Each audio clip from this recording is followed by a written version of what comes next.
Very good morning to all of you. कैसे हैं आप सभी? आशा करता हूं कि मस्त होंगे, ज़बरदस्त होंगे। मैं डॉक्टर अमर एक बार पुनः आपका हार्दिक स्वागत करता हूं इस online platform magnet mind institute पर। बेटा, हम लोग स्टडी कर रहे थे sexual reproduction in flowering plant, पुष्पीय पादपों में जनन के MCQ। इसी कड़ी में नेक्स्ट जो लेक्चर है वह भी इसी chapter sexual reproduction in flowering plant के MCQs आपके सामने लेकर आया हूँ। ठीक है, तो बेटा ज़्यादा टाइम वेस्ट ना करते हुए चलते हैं अपने पहले क्वेश्चन के ऊपर। जो फर्स्ट क्वेश्चन आपके स्क्रीन के ऊपर दिख रहा है, देखिएगा आराम से। जो फर्स्ट क्वेश्चन है कि in over 60% of angiosperms pollen grains are shed at. 60% से अधिक आवर्तबीजी पादपों में परागकण झड़ते या मुक्त होते हैं। तो बेटा हम सब जानते हैं कि आवर्तबीजी जो पादप होते हैं, देखिएगा बेटा, जितने भी एंजियोस्पर्म प्लांट्स हैं, इन एंजियोस्पर्म प्लांट्स के अंदर 60% जो प्लांट्स होते हैं, ध्यान से देखिएगा, डेटा है कि एंजियोस्पर्म प्लांट के अंदर एंजियोस्पर्म्स जो प्लांट है, एंजियोस्पर्म प्लांट्स के अंदर जो 60% प्लांट है, 60% प्लांट है और बाकी जो बचे 40% प्लांट है। 60% प्लांट्स के अंदर आपको जो पोलन ग्रेन है वह 2 सेल स्टेज के अंदर जो है वह जड़ते हैं। जो पोलन ग्रेन है 2 सेल्ड स्टेज के अंदर जड़ते हैं और उसके अंदर ये 2 सेल कौन कौन सी होती है? एक तो होती है बेटा वेजिटेटिव सेल और एक होती है जनरेटिव सेल। एक तो क्या होती है बेटा? वेजिटेटिव सेल होती है, कितनी होती है? 1। और एक होती है बेटा जनरेटिव सेल। एक क्या होती है बेटा? Generative cell.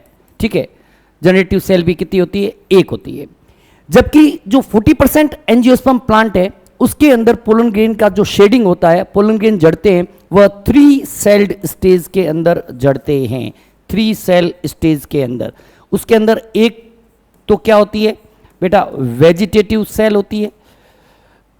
वेजिटेटिव सेल एक होती है और मेल गैमीट होते हैं, मेल गैमीट। वहां पर जनरेटिव सेल क्या करती है? जनरेटिव सेल जो है आपके माइटोसिस के द्वारा डिवीजन करती है और माइटोसिस के द्वारा डिवीजन के बाद वह 2 मेल गैमीट बना देती है।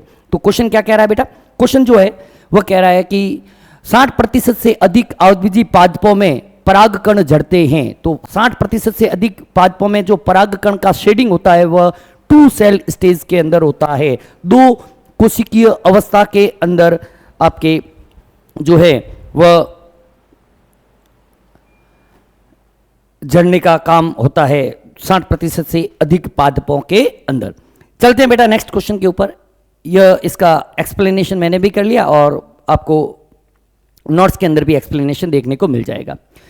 अनेक, नेक्स्ट क्वेश्चन देखना बेटा, अनेक प्रजातियों के परागकण कुछ लोगों में गंभीर एलर्जी और श्वसनी वेदना पैदा करते हैं जो अक्सर पुरानी श्वसन संबंधी विकार का कारण बनते हैं। जैसे pollen grains of many species cause severe allergies and bronchial afflictions in some people, often leading to chronic respiratory disorders such as। तो बेटा आपको पता हो कि जब हम लोग थ्योरी के क्लासेस जब ले रहे थे उसके अंदर मैंने आपको पढ़ाया था कि कुछ पादपों के जो परागकण होते हैं वह एलर्जी उत्पन्न करते हैं। जैसे बहुत ही फेमस एक प्लांट है जिसका नाम है पार्थेनियम।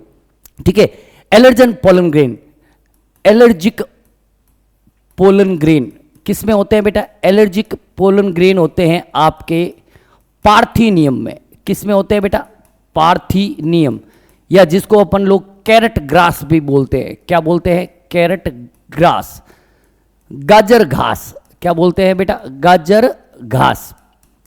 इस प्लांट के परागकण जो होते हैं वह कई लोगों के अंदर एलर्जी पैदा करते हैं और यह एलर्जी अगर कोई पुराने श्वसनी विकार है जैसे अस्थमा है, श्वसनी शोथ, ब्रोंकाइटिस है, इसके लिए रेस्पॉन्सिबल होते हैं। तो यहां पर अस्थमा और ब्रोंकाइटिस दोनों दे रखे हैं, तो आंसर जो है वह चला जाएगा बोथ 1 और 2।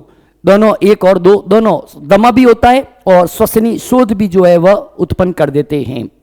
ठीक है बेटा, चलते हैं नेक्स्ट क्वेश्चन के ऊपर। In a pollen grain the small cell is spindle shaped, small cell spindle shaped with dense cytoplasm is.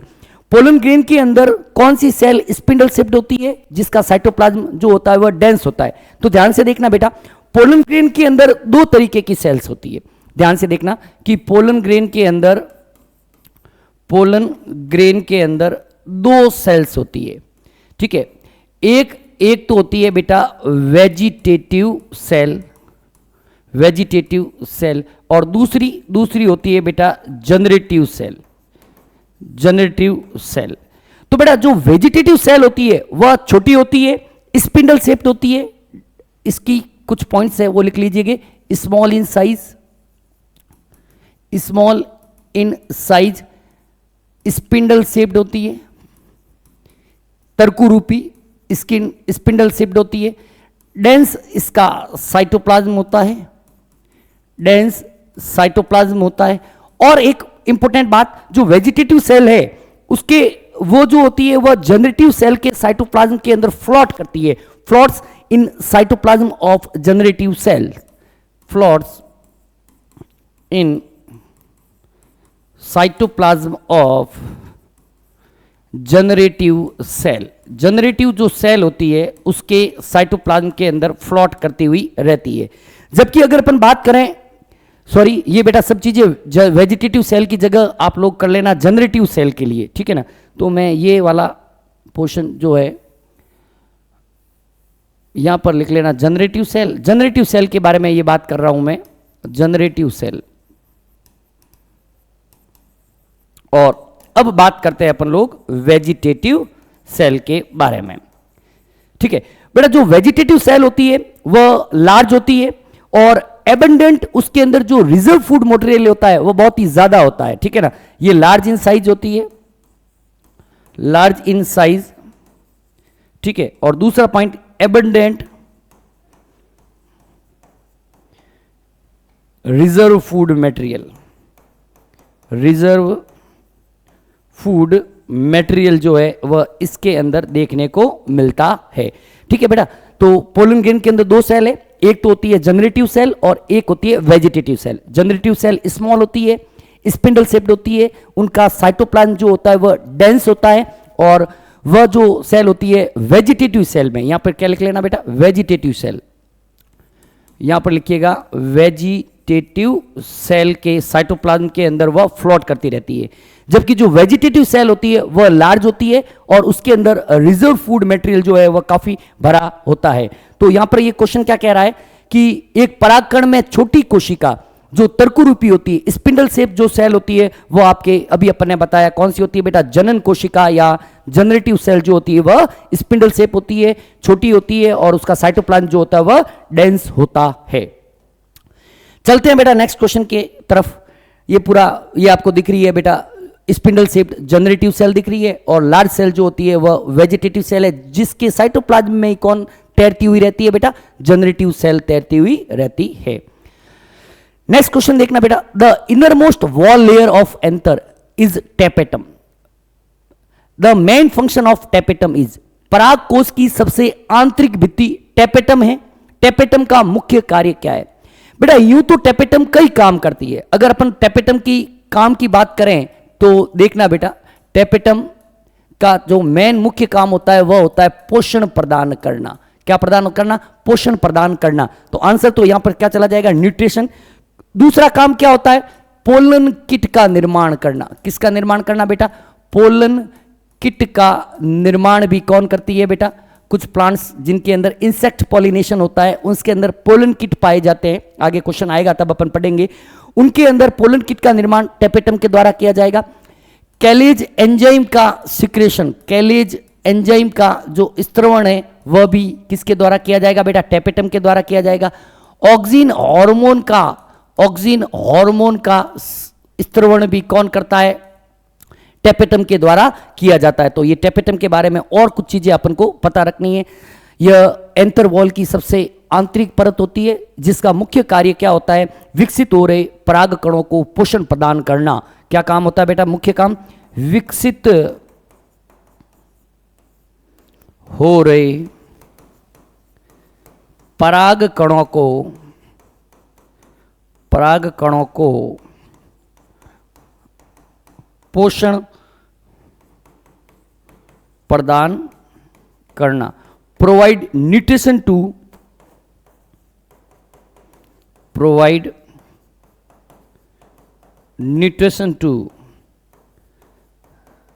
Developing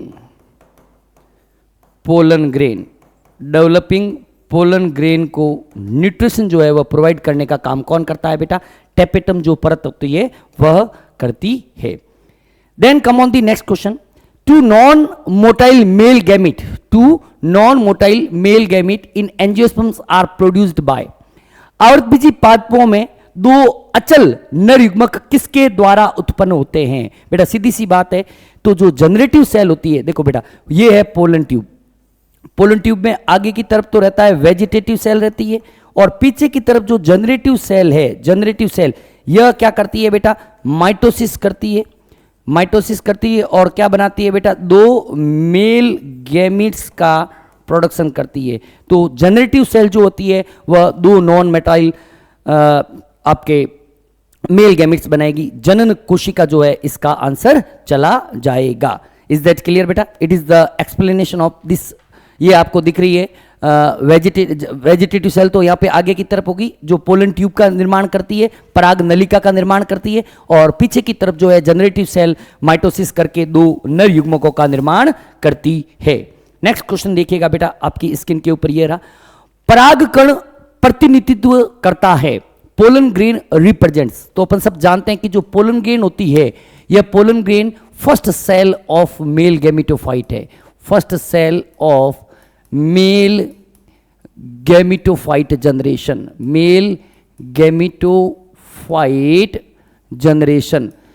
नर युग्मकोद्भिद पीढ़ी की प्रथम कोशिका जो होती है वह परागकण होती है। नर युग्मकोद्भिद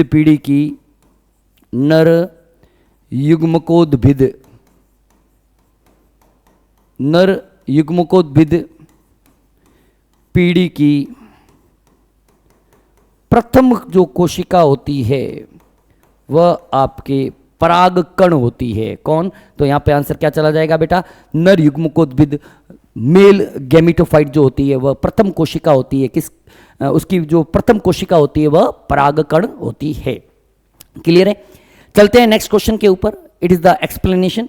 स्पोरोफिटिक प्लांट बॉडी में माइक्रोस्पोर लघु बीजाणु आगे चलकर पोलन ग्रेन बनाते हैं, परागकण बनाते हैं। इसको बोलते हैं बेटा बीजाणुद्भिद पीढ़ी। ध्यान रखना, हिंदी में लिख लेता हूं कुछ, बीजाणुद्भिद, क्योंकि एंजियोस्पर्म में मुख्य पादप का है, बीजाणुद्भिद होती है, द्विगुणित होती है।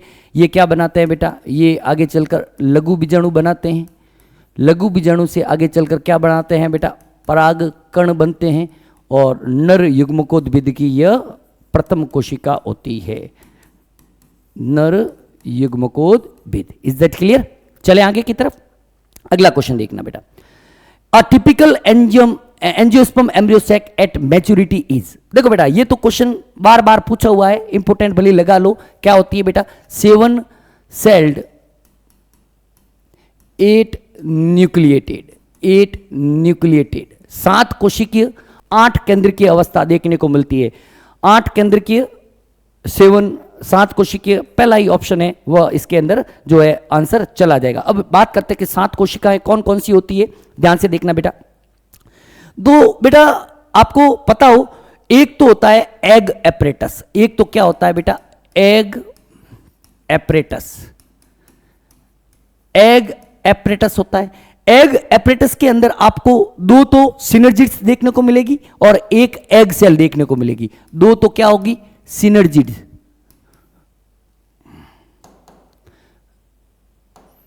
दो तो सिनर्जिड्स देखने को मिलेगी और एक जो है वह एग सेल देखने को मिलेगी। सेल्स की बात कर लेते हैं पहले, ठीक है। इधर मैं लिख लेता हूं सेल्स और इधर लिख लेता हूं न्यूक्लियस।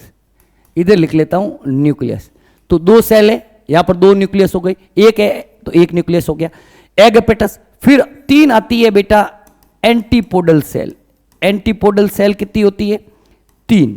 3 तो सेल हो गई, तो 3 ही क्या हो गए, न्यूक्लियस या केंद्रक हो गए।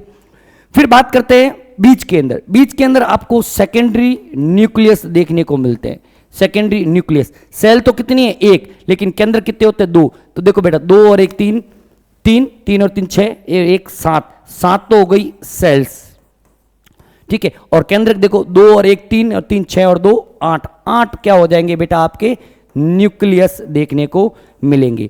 एक मैच्योर एम्ब्रियो शैक के अंदर 7 कोशिकाएं और 8 केंद्र की अवस्था जो है आपको देखने को मिलती है। क्लियर है बेटा, इट इज द एक्सप्लेनेशन।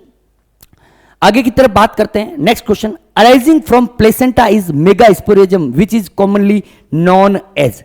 बेटा बिल्कुल अपन बात करें कि integumented megasporangium is called as ovule. क्या होता है बेटा, इंटेगुमेंटेड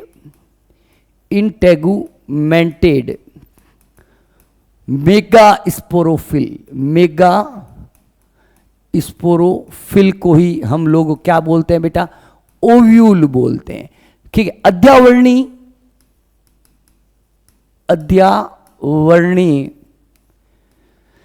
गुरु बीजाणुपर्ण को ही क्या कहा जाता है बेटा, बीजांड कहा जाता है। क्या कहते हैं बेटा, बीजांड कहते हैं। तो आंसर क्या चला जाएगा यहां पर, ओव्यूल या जो बीजांड है उसी को अपन इंटेगुमेंटेड मेगास्पोरेंजियम, बीजाणुपर्ण नहीं, बीजाणुधानी बेटा। एक मिनट, वापिस लिख लेते हैं,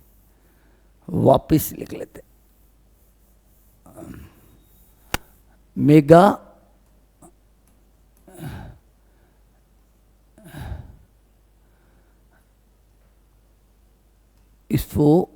स्पोरेंजियम, उसको ही ओव्यूल कहते हैं, बीजाणु धानी, बीजांड, ठीक है बेटा, कोई दिक्कत नहीं है, हो जाता है।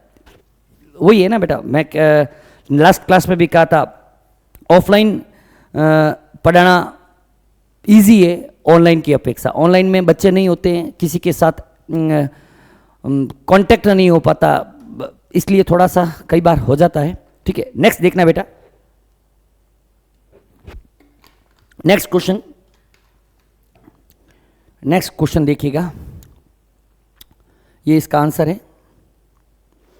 Next question, micropyle in seed help in the entry of. बीज में बीजांड द्वार किसके प्रवेश में सहायता करता है बेटा। अगर अपन एक ओव्यूल की संरचना देखें, कुछ ओव्यूल की संरचना इस प्रकार से होती है, ठीक है। तो यहां पर आपको दिखेगा माइक्रोपाइल जो होता है यहां पर देखने को मिलता है। बीजांड द्वार जिसे हम लोग हिंदी के अंदर कहते हैं, इस बीजांड से ही आगे चलकर क्या बनता है बेटा, बीज या सीड का निर्माण होता है।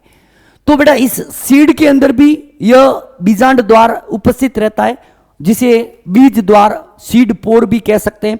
इसके द्वारा क्या होता है बेटा, बीज को अंकुरण के समय, क्योंकि बीज के अंदर एम्ब्रियो है, अंकुरण के समय वाटर और एयर जो है वह मिलती रहती है। तो देख लेते हैं कि अगर वाटर और एयर कहीं पर लिखा हुआ है तो वही आपका आंसर होगा।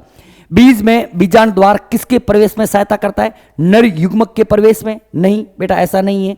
पोलन ट्यूब के प्रवेश में? बिल्कुल ऐसा नहीं है। बीज में कह रहा है, अगर ये कहता बीजांड में बीजांड द्वार किसके सहायता में, तो पोलन ट्यूब आंसर चला जाएगा। लेकिन बीज में बीजांड द्वार किसके प्रवेश में सहायता करता है, जल और वायु के प्रवेश में सहायता करता है। वाटर और एयर के प्रवेश के अंदर जो है माइक्रोपाइल जो बीज के अंदर प्रवेश करने में सहायता करता है। नेक्स्ट क्वेश्चन देखिएगा बेटा, अगला क्वेश्चन ये रहा आपके स्क्रीन के ऊपर। The type of cell undergoing meiosis in flower और, पुष्पों में अर्धसूत्री विभाजन से गुजरने वाली कोशिकाएं कौन सी है? देखते हैं तो बेटा, जितनी भी डिप्लॉइड सेल होगी या ऐसा डिप्लॉइड सेल से आगे चलकर वह कोई जनन युग्मक का निर्माण कर रही है, जनरेटिव गैमिट्स का निर्माण कर रही है, वह सेल जो है आपके मियोसिस उसके अंदर होगा।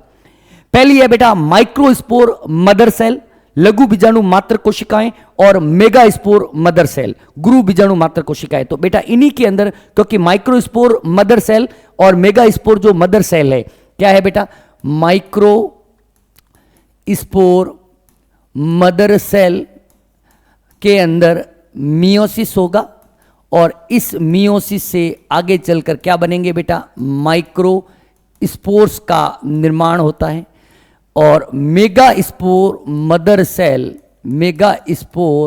मदर सेल के अंदर भी क्या होता है बेटा, मियोसिस होता है और 4 मेगा स्पोर बनते हैं जिसमें से 3 जो है डीजनरेट हो जाते हैं, एक फंक्शनल रहता है, ठीक है, जो आगे चलकर फीमेल गैमेटोफाइट बनाता है। ऐसा डेवलपमेंट मोनोस्पोरिक डेवलपमेंट कहलाता है। इनके अंदर अर्धसूत्री विभाजन जो है वह देखने को मिलता है। अगला क्वेश्चन देखिएगा बेटा, अगला क्वेश्चन आपकी स्क्रीन के ऊपर ये रहा कि when embryo develop from a haploid cell of embryo sac other than egg cell the process is called as. बहुत अच्छा क्वेश्चन है बेटा, अच्छा क्वेश्चन है, ध्यान रखिएगा। It is the very important question, बहुत ही इंपॉर्टेंट क्वेश्चन है क्योंकि इसके अंदर कई सारी टर्मिनोलॉजी आ रही है कि अगर भ्रूण का विकास भ्रूणकोश की किसी अगुणित कोशिका से होता है अंड कोशिका को छोड़कर, तो इस प्रोसेस को क्या बोलते हैं? किसका विकास हो रहा है? Embryo development from a haploid cell of embryo sac other than egg cell. तो ये जो क्रिया है, इस क्रिया को बेटा एपोगेमी कहते हैं। क्या बोलते हैं? एपोगेमी, अपयुग्मन जो है वह कहा जाता है। ठीक है, इसमें क्या होता है बेटा कि एम्ब्रियो सैक की कोई भी एक ऐसी सेल जो एग सेल ना होकर कोई दूसरी सेल है, वह आगे चलकर फर्टिलाइजेशन के सिवा क्या बनाती है बेटा? एग सेल बनाती है, उसको एपोगेमी कहा जाता है। लिख लो भले इस पॉइंट को बेटा कि any haploid cell of embryo sac, लिख लो any haploid cell of embryo sac.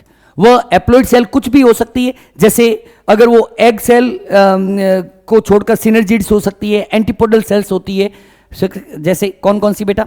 Antipodal cell हो सकती है, प्रतिव्यासांत कोशिकाएं जिनको बोलते हैं, सेल्स कह सकते हैं। एंड अगर बात करते हैं सिनर्जिड्स की बात करते हैं, सिनर्जिड्स की बात करते हैं, अगर ये सेल विदाउट फर्टिलाइजेशन के, अगर ये सेल विदाउट फर्टिलाइजेशन के, बिना निषेचन के, अगर आगे चलकर ये एम्ब्रियो का, हैप्लॉइड एम्ब्रियो का निर्माण करता है, एम्ब्रियो जो होगा यहां पर हैप्लॉइड बनेगा, ये आपको ध्यान रखना है। तो इस प्रोसेस को हम लोग एपोगेमी कहते हैं। क्या बोलते हैं बेटा? एपोगेमी। अच्छा क्वेश्चन है, ध्यान रखिएगा। ठीक है बेटा, एपोगेमी इसको कहा जाता है। एक्सप्लेनेशन देख लो बेटा। Apogamy is the development of an embryo from an haploid cell of embryo sac other than egg cell. Since these cells are haploid the resulting embryo is also haploid. Resulting embryo भी जो होता है वह haploid ही आपको देखने को मिलेगा। अगला क्वेश्चन देखना बेटा, which of the following are crucial for the storage of seed. Storage, बीजों के भंडारण के लिए निम्नलिखित में से क्या महत्वपूर्ण है? ठीक है बेटा, क्या महत्वपूर्ण है? रिहाइड्रेशन, पुनः जल योजन? नहीं बेटा, ऐसा कोई जरूरी नहीं है। डिहाइड्रेशन, बिल्कुल उसमें से वाटर जो है वह डिहाइड्रेटेड हो जाना चाहिए। सीड डॉर्मेंसी, बीज प्रसुप्ति, बिल्कुल सही बेटा। तो इसका आंसर क्या चला जाएगा बेटा? बोथ 2 और 3, 1, 2 और 3 दोनों। बेटा कोई भी सीड है, अगर उसको स्टोरेज करके रखना है तो उसके अंदर डॉर्मेंसी होना जरूरी है ताकि उसकी मेटाबॉलिक एक्टिविटी कम हो जाए, उसको एनर्जी की रिक्वायरमेंट क्या है? कम रहे, और उसमें से वाटर भी जो है वह डिहाइड्रेटेड हो जाना जरूरी है। अगला क्वेश्चन आपकी स्क्रीन के ऊपर ये रहा बेटा, एक ही पादप के पुष्प के परागकोश से दूसरे पुष्प के वर्तिकाग्र तक पराग कणों का स्थानांतरण क्या कहलाता है? Transfer of pollen grain from the anther to the stigma of another flower of same plant. क्या कह रहा है बेटा? ये वाली कंडीशन कह रहा है। एक ही प्लांट है लेकिन 2 अलग अलग फ्लावर है। एक प्लांट है, ये एक फ्लावर हो गया, ये दूसरा फ्लावर हो गया, और यहां पर ट्रांसफर हो रहा है। अपन ने 3 चीज बताई थी, एक थी ऑटोगेमी, एक थी जिटेनोगेमी, एक थी जीनोगेमी। ठीक है, तो ये बेटा जो है आपको क्या है? यह है जीटेनोगेमी। क्या है? जीटेनोगेमी। अगर आप कहो तो मैं वापस थोड़ा सा एक बार एक्सप्लेन कर लेता हूं। देखना बेटा, सपोज मैं कह रहा हूं ये एक प्लांट है और ये एक फ्लावर है, ये एक प्लांट है, ये एक फ्लावर है, ये भी एक फ्लावर है। ठीक है, और ये 2 फ्लावर है, 2 प्लांट है। ठीक है, 2 अलग अलग प्लांट है। अगर इसका इस पे ट्रांसफर हो जाए तो इसको बोलते हैं ऑटोगेमी। क्या बोलते हैं बेटा? ऑटोगेमी।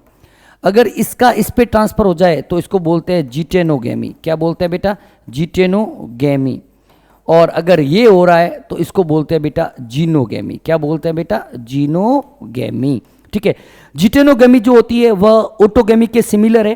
पोलन ग्रेन सेम ही प्लांट से आ रहे हैं, सिमिलर टू, इसको लिख लो भली, सिमिलर टू ऑटोगेमी। ऑटोगेमी क्यों? क्योंकि जो पोलन ग्रेन है are comes from same plant, since pollen grains are comes from same plant, एक ही प्लांट से पोलन ग्रेन आ रहे हैं, इसलिए इसको ऑटोगेमी के इक्वल भी माना जा सकता है। क्लियर है चीज? Explanation which is already explained by me. Then come on the next question. The part of pistil which acts as landing platform of pollen grain is. बेटा अपन सब जानते हैं कि पिस्टिल के अंदर कुछ इस प्रकार की स्ट्रक्चर देखने को मिलती है। पिस्टिल की स्ट्रक्चर कुछ इस प्रकार की होती है। ये होता है स्टाइल, ये होता है स्टिग्मा, और यहां पर पीछे की तरफ, नीचे की तरफ क्या होती है बेटा? ओवेरी होती है। तो जो पोलन ग्रेन होते हैं वह पोलन ग्रेन हमेशा स्टिग्मा के ऊपर लैंड करते हैं। पोलन ग्रेन कहां पे लैंड करते हैं बेटा? स्टिग्मा के ऊपर लैंड करने का काम करते हैं। तो पिस्टिल का स्टिग्मा रीजन जो होता है, it is acts as platform for pollen grain. Stigma वर्तिकाग्र जो होता है वह आपके प्लेटफॉर्म के रूप में काम करता है। वहां पर आकर पोलन ग्रेन गिरते हैं, मॉइस्चर को एब्जॉर्ब करते हैं और अंकुरित होकर पराग नलिका का निर्माण करते हैं। सिंपल सा क्वेश्चन है बेटा। Stigma it is the landing platform for pollen grain. Then come on the next question. In angiosperm functional megaspore is generally situated at. बेटा अपन सब जानते हैं कि एंजियोस्पर्म प्लांट के अंदर मेगास्पोर मदर सेल से 4 मेगास्पोर्स का निर्माण होता है। ठीक है, इसमें से 3 मेगास्पोर जो होते हैं, जो माइक्रोपाइलर एंड की तरफ होते हैं, वह तो डीजनरेट हो जाते हैं, जबकि जो चैलेजल एंड वाला जो माइक्रोस्पोर होता है वह फंक्शनल होकर आगे चलकर फीमेल गैमेटोफाइट का निर्माण करता है। तो इसका आंसर जो है वह चला जाएगा निभाग्य सिरे की तरफ या चैलेजल एंड की तरफ। लिखना चाहो तो भली लिख लो आप लोग कि मेगास्पोर मदर सेल जो होती है, मेगास्पोर जो मदर सेल होती है, मेगास्पोर मदर सेल, इससे 4 मेगास्पोर बनते हैं। क्या बनते हैं बेटा? 4 मेगास्पोर्स का निर्माण होता है। इसमें से 4 मेगास्पोर तो 3 तो माइक्रोपाइलर एंड की तरफ होते हैं, 3 टुवर्ड्स माइक्रोपाइलर एंड और 1 टुवर्ड चैलेजल एंड।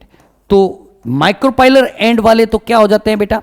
ये तो हो जाते हैं डीजनरेट, और ये जो होता है वह फंक्शनल रहता है, एक्टिव रहता है, फंक्शनल या एक्टिव रहता है, जो आगे चलकर डेवलपमेंट के अंदर काम में आता है। और इसी प्रकार का जो डेवलपमेंट है इसी को हम लोग मोनो स्पोरिक डेवलपमेंट कहते हैं। एक बीजाणुक विकास, क्या बोलते हैं? एक बीजाणुक विकास। ठीक है, तो ये जो फंक्शनल मेगास्पोर होता है वह फंक्शनल मेगास्पोर चैलेजल एंड की तरफ रहता है। ठीक है बेटा, नेक्स्ट क्वेश्चन देखिएगा बेटा आपकी स्क्रीन के ऊपर, ये रहा। Micropyle in seed helps in the entry of. अभी क्वेश्चन आया था बेटा, बीज में बीजांड द्वार किसके प्रवेश में सहायता करते हैं? वाटर और एयर, जल और वायु के प्रवेश में सहायता करते हैं। कई बार हो जाता है, रिपीट हो जाते हैं क्वेश्चन बेटा, ज्यादा क्वेश्चन होते हैं ना इसलिए। नेक्स्ट क्वेश्चन देखना बेटा, अगला क्वेश्चन ये रहा। The type of cell undergoing meiosis, ये भी वापस रिपीट हो गया बेटा। Microspore mother cell and megaspore mother cell जो होती है वह होती है। अगला क्वेश्चन देखिएगा बेटा, सहायक कोशिकाएं किस में सहायता करती है? Synergids helps in. अपन सब जानते हैं बेटा, सिनर्जिड जो होती है वह भ्रूण कोश के अंदर पराग नलिका के प्रवेश में सहायता करती है, या भ्रूण कोश के निर्माण में सहायता करती है, या भ्रूण कोश के पोषण में, या बोथ 1 और 3। तो अपन सब जानते हैं कि सिनर्जिड्स के ऊपर क्या होते हैं बेटा, सिनर्जिड के ऊपर फिलीफॉर्म एपरेटस होते हैं, फिलीफॉर्म एपरेटस होते हैं, तर्कुरूपी समुच्चय होते हैं। क्या होता है बेटा, तर्कुरूपी समुच्चय पाए जाते हैं। तर्कुरूपी समुच्चय जो होते हैं इसका निर्माण सेल थिकनिंग से होता है, सॉरी, फॉर्म्ड बाय सेल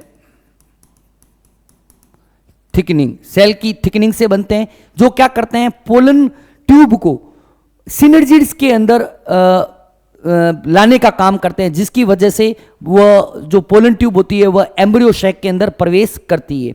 तो इसका पहला ही ऑप्शन जो है वह आंसर के फॉर्म के अंदर दे रखा है कि the pollen tube entry into embryo sac, भ्रूण कोश में पराग नलिका के प्रवेश के लिए सिनर्जिड्स या सहायक कोशिकाएं जो होती है वह सहायक होती है। क्लियर है बेटा। नेक्स्ट क्वेश्चन देखना बेटा, ये देखो बेटा आपको दिख रहे हैं ये जो सिनर्जिड्स है, सिनर्जिड्स के ऊपर फिलीफॉर्म एपरेटस होते हैं और फिलीफॉर्म एपरेटस तर्करूपी समुच्चय होते हैं, वह गाइड करते हैं पोलन ट्यूब की एंट्री को किसके अंदर, सिनर्जिड खुद के अंदर, और सिनर्जिड फिर फट जाती है, आपको पता ही है पूरी बात। ठीक है, अगली बात देखना बेटा, अगला क्वेश्चन देखना बेटा, चेस्मोक्लिस्टोगेमस फ्लावर, बहुत ही अच्छा क्वेश्चन है। चेस्मोक्लिस्टोगेमस फ्लावर आर प्रेजेंट इन उन्मिल अनूनमिलीय। बेटा देखो फ्लावर दो तरीके के होते हैं, एक तो होते हैं चेस्मोगेमस फ्लावर और एक होता है क्लिस्टोगेमस फ्लावर। दो तरीके के फ्लावर होते हैं, एक तो होता है बेटा चेस्मोगेमस फ्लावर और एक होते हैं बेटा क्लिस्टोगेमस फ्लावर। चेस्मोगेमस जो फ्लावर होते हैं, चेस्मोगेमस फ्लावर, ये फ्लावर कभी भी क्लोज नहीं रहते हैं। ये कैसे होते हैं बेटा, ओपन फ्लावर होते हैं, खुले ओपन फ्लावर होते हैं। जबकि जो क्लिस्टोगेमस फ्लावर होते हैं वह कैसे होते हैं बेटा, क्लोज्ड फ्लावर होते हैं। ये पूछ रहा है कि किसके अंदर दोनों तरीके के फ्लावर प्रेजेंट होते हैं, किसके अंदर दोनों तरीके के फ्लावर प्रेजेंट होते हैं बेटा। एनसीईआरटी ने साफ लिख रखा है, 3 एग्जांपल एनसीईआरटी ने दे रखे हैं। एक तो है वायोला जिसको अपन लोग सामान्य पेंसी, कॉमन पेंसी के नाम से जानते हैं। दूसरा एग्जांपल दे रखा है ऑक्जेलिस और तीसरा एग्जांपल कोमेलाइना या जिसे कनकोवा भी कहते हैं। तीनों के अंदर चेस्मोक्लिस्टोगेमस फ्लावर देखने को मिलते हैं। अगर यही क्वेश्चन पूछे कि क्लिस्टोगेमस फ्लावर किस में देखने को मिलेंगे तो भी इसका आंसर ये तीनों चले जाएंगे। तो यहां पर आंसर क्या चला जाएगा, ऑल ऑफ द अबव। बेटा इन प्लांट्स के अंदर दो तरीके के प्लांट देखने को फ्लावर देखने को मिलते हैं। एक फ्लावर तो ऐसे होते हैं जो जिंदगी में कभी भी नहीं खुलते हैं, इनको बोलते हैं क्लिस्टोगेमस फ्लावर, और कुछ फ्लावर ऐसे होते हैं जो खुले रहते हैं जिसको बोलते हैं chasmogamous flower. Is that clear बेटा। ये अपना इसका एक्सप्लेनेशन है। Some plant such as viola जिसको कॉमन पेंसी भी कहते हैं, Oxalis and Comelina produce 2 types of flower, Chesmogamus and Clistogamus flower। कुछ पौधों जैसे वायोला जिसको सामान्य पेंसी के नाम से जाना जाता है, ऑक्जेलिस और कोमेलाइना को अपन लोग कनकोवा भी कहते हैं। 2 प्रकार के पुष्प उत्पन्न करते हैं, उन्मिल परागणी और अनुन्मिल परागणी पुष्प। इज दैट क्लियर, कोई दिक्कत नहीं है, बहुत अच्छा एक्सप्लेनेशन दे रखा है। नेक्स्ट देखना बेटा, although in most of species fruits are result of fertilisation, there are a few species in which fruits develop without fertilization, process is known as। बेटा लास्ट सेशन के अंदर ही हम लोगों ने डिस्कस किया था कि अगर बिना निषेचन के फ्रूट्स का निर्माण होता है तो उसे अपन लोग क्या बोलते हैं बेटा, अनिषेक फलन कहते हैं। क्या बोलते हैं बेटा, अनिषेक पार्थेनोकार्पी जो है वह कहा जाता है। अब यहां पे देखो बेटा पार्थेनोजेनेसिस भी ले रखा है। पार्थेनोजेनेसिस क्या होता है बेटा, यह चलो इस सभी को चारों को मैं लिखवा देता हूं बेटा, बहुत अच्छे टर्मिनोलॉजी है, आपको काम आएगी। एक पहले तो यहां पर आ रहा है बेटा एम्फीमिक्सिस। क्या आ रहा है बेटा,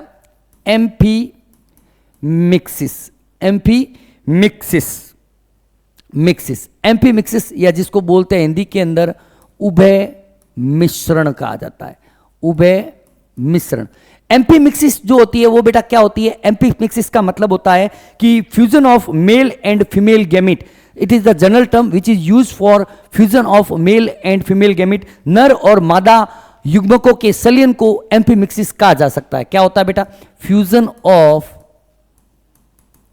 male and female gametes, male and female gametes को ही अपन लोग क्या बोलते हैं बेटा, एम्फीमिक्सिस कहते हैं। अगला टर्म जो है वो आ रहा है एपोमिक्सिस।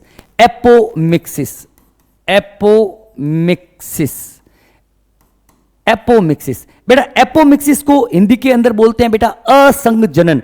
असंगजनन क्या होता है बेटा? एक तरीके का एसेक्सुअल रिप्रोडक्शन है जिसके अंदर बिना फर्टिलाइजेशन के बीज का निर्माण होता है। It is a type of asexual reproduction, type of asexual reproduction in which seeds are developed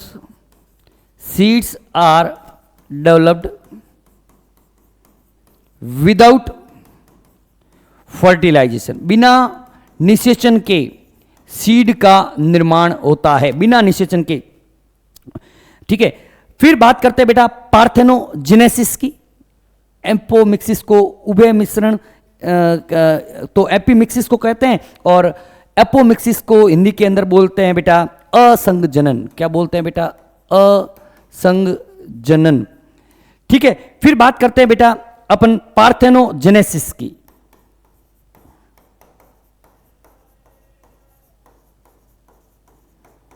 parthenogenesis, parthenogenesis को अनिषेक जनन भी कहा जाता है।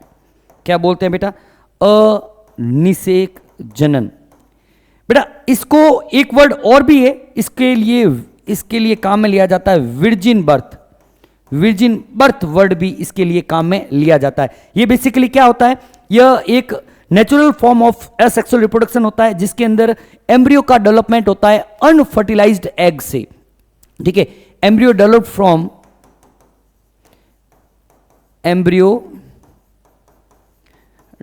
फ्रॉम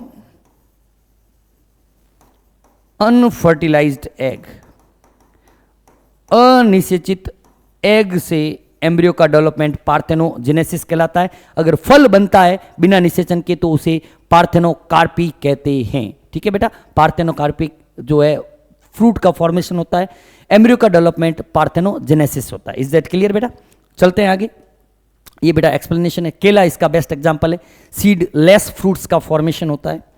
अगला क्वेश्चन देखना बेटा, ये क्वेश्चन नंबर हटा देना, कोई आ जाते हैं।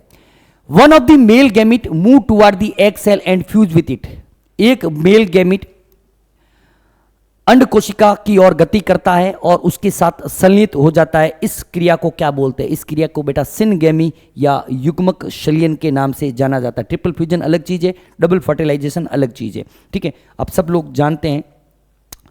अगला क्वेश्चन देखना बेटा, अगला क्वेश्चन ये रहा, nucellar polyembryony is reported in species of.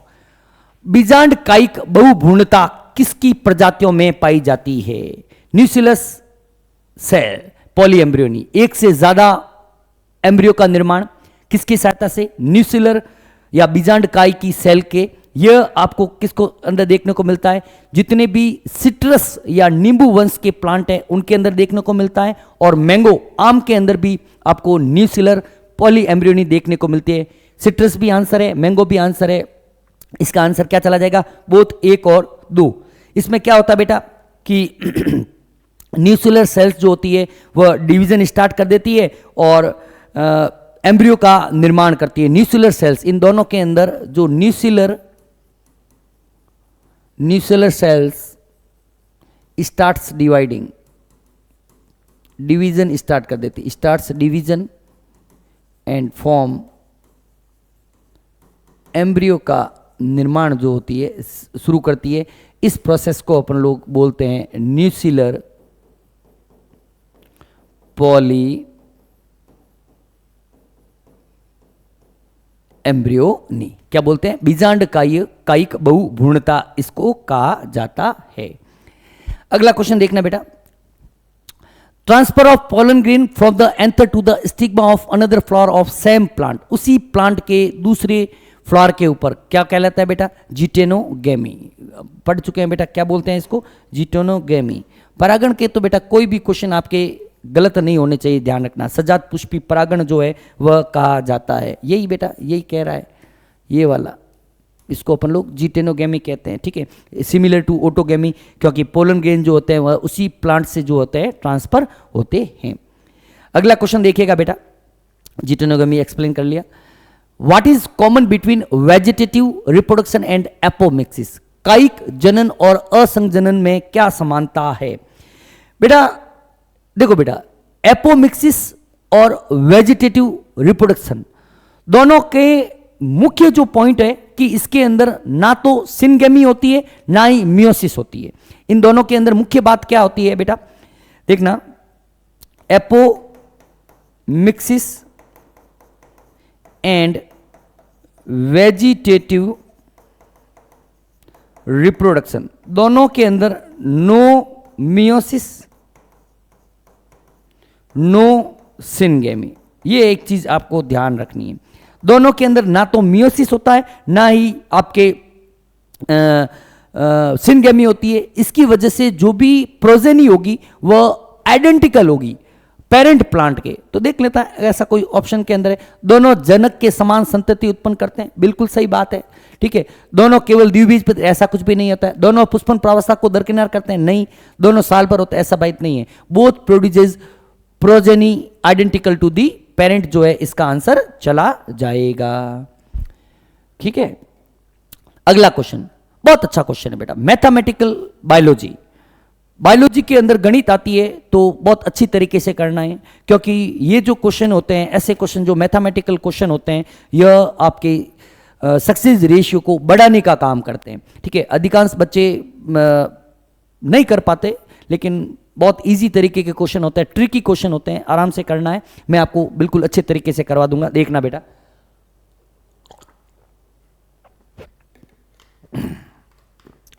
ये क्या कह रहा है, what would be the number of chromosomes of the aleurone cells of a plant with 42 chromosomes in its root tip cell?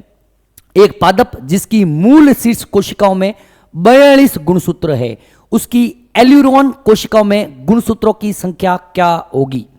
बेटा देखो, पहली चीज तो आपको पता होनी चाहिए कि एल्यूरॉन सेल्स क्या होती है, एल्यूरॉन सेल्स किसे कहते हैं। ये आप लोगों को अगर पता है तो ही ये क्वेश्चन हो पाएगा, अदरवाइज ये क्वेश्चन होगा ही नहीं। पहला तो ये चीज है, एल्यूरॉन सेल जो होती है, एल्यूरॉन सेल जो होती है, एल्यूरॉन कोशिकाएं जो होती है, यह बेटा एंडोस्पर्म की जो कोशिकाएं होती है, एंडोस्पर्मिक सेल होती है। इन्हीं को क्या बोलते हैं बेटा, एंडोस्पर्मिक सेल कहते हैं, एंडोस्पर्मिक सेल्स कह सकते हैं। अब बेटा ऐसे क्वेश्चन को करने के लिए सबसे पहले आपको गैमीट्स के अंदर कितने गुणसूत्र होते हैं वो पता करते हैं, ठीक है। बेटा देखो ना, इस क्वेश्चन को किस तरीके के करते हैं। अपन को दे रखा है रूट सेल, अपन को दे रखी है रूट सेल, क्या दे रखी है, रूट सेल।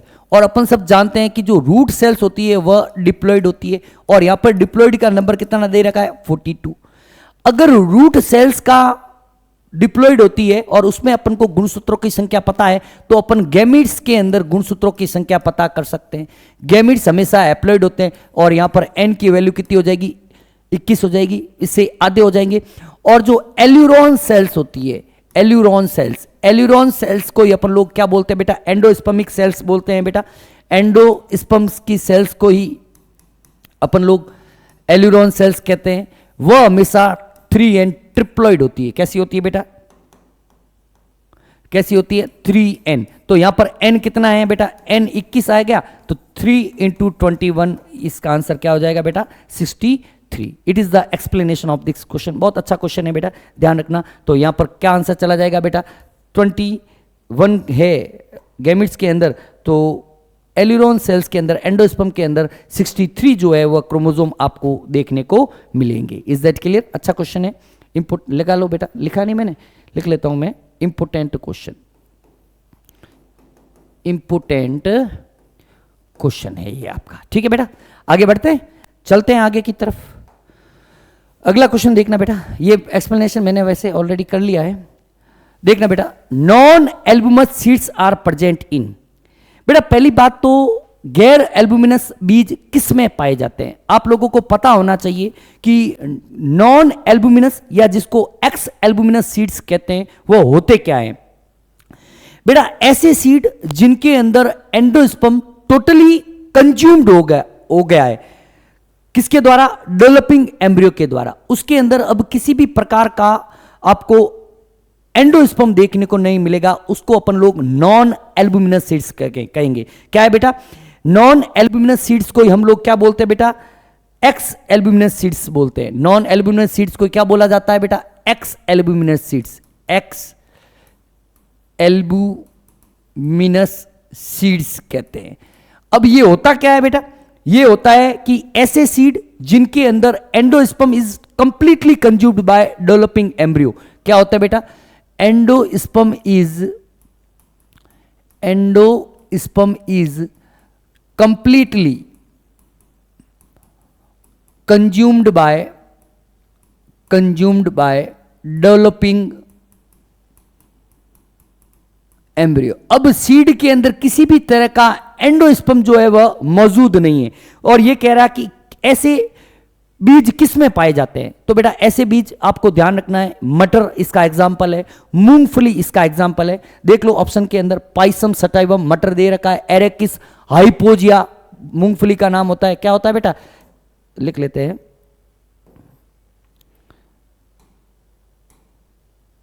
एरेकिस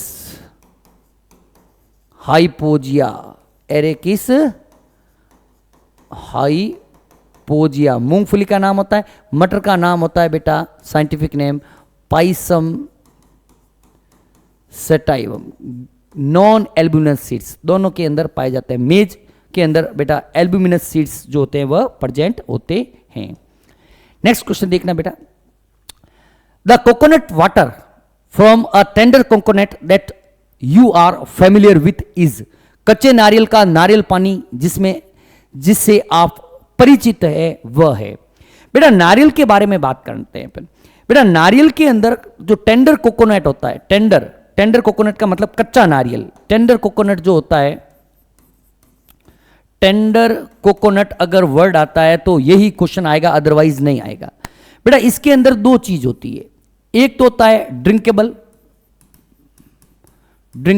वाटर और एक होता है एडिबल थिंग्स होती है। तो बेटा इसके अंदर जो ड्रिंकेबल वाटर होता है, जिसको पानी होता है, जिसको अपन लोग पीते हैं, वह आपके होता है बेटा न्यूक्लियर एंडोस्पर्म होता है। क्या होता है बेटा? न्यूक्लियर एंडोस्पर्म होता है। न्यूक्लियर एंडोस्पर्म जो है वह होता है, जबकि एडिबल जो थिंग्स होती है वह सेलुलर एंडोस्पर्म होता है। सेलुलर एंडोस्पर्म होता है, ये आपको ध्यान रखना है। अच्छा है ये डेटा, ध्यान रखना बेटा। टेंडर कोकोनट के अंदर ड्रिंकेबल वाटर जो होता है वह न्यूक्लियर एंडोस्पर्म का एग्जाम्पल है, केंद्रीय भ्रूणपोष का उदाहरण है, जबकि एडिबल जो थिंग्स होती है वह सेलुलर एंडोस्पर्म का एग्जाम्पल है। तो ये क्या कह रहा है? कच्चे नारियल का नारियल पानी की बात कर रहा है। किसकी बात कर रहा है बेटा? नारियल पानी की बात कर रहा है। कोकोनट वाटर की बात कर रहा है। कोकोनट वाटर जो होता है वह न्यूक्लियर एंडोस्पर्म का एग्जाम्पल होता है। केंद्रीय भ्रूणपोष जो होता है वह होता है। ठीक है बेटा, ये देखो बेटा बहुत अच्छा एग्जाम्पल दे रखा है। जिसको अपन लोग खाते हैं व्हाइट कर्नेल वह सेलुलर एंडोस्पर्म, जो अपन पीते हैं वह फ्री न्यूक्लियर एंडोस्पर्म। ठीक है, सेल वॉल का फॉर्मेशन सबसे लास्ट में होता है, इसमें होता है लेकिन सबसे लास्ट में होता है। क्लियर है चीज बेटा? Then come on the next question. अच्छा आगे चले गए। नेक्स्ट क्वेश्चन ये रहा, endosperm development precedes embryo development. The endosperm of angiosperm plant is. भ्रूणपोष का विकास भ्रूण विकास से पहले होता है। अर्धबीजी पादपों का भ्रूणपोष होता है। अर्धबीजी पादपों का भ्रूणपोष ट्रिप्लोइड होता है बेटा। थोड़ा क्वेश्चन में लैंग्वेज है, लेकिन अगर मेरे ख्याल से तो endosperm development proceed embryo development. The endosperm of angiosperm, सही बात है, एंडोस्पर्म ट्रिप्लोइड होता है। एंडोस्पर्म जो है वह वन मेल गैमीट दो पोलर न्यूक्लियस या सेकेंडरी न्यूक्लियस के साथ काम करते हैं। क्या होता है बेटा? सेकेंड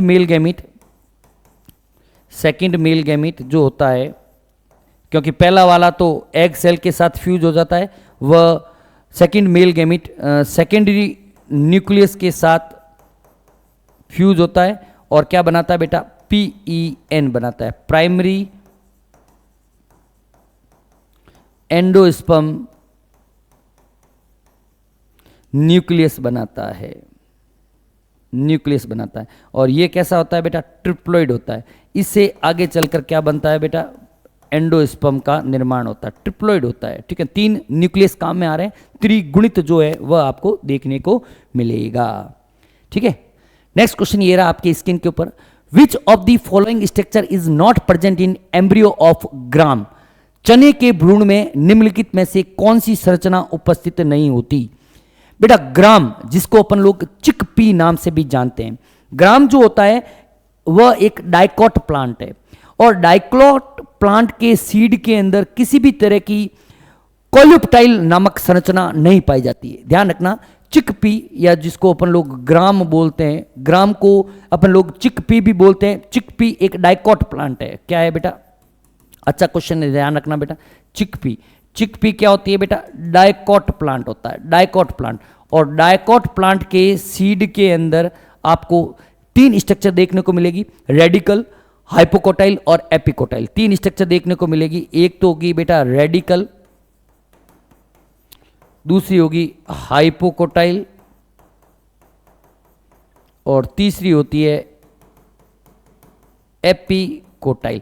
इसके अंदर किसी भी तरह के कोल्यूप्टाइल, कोल्यूप्टाइल नामक संरचना जो होती है, प्रांकुरचोल आपको देखने को नहीं मिलेगा।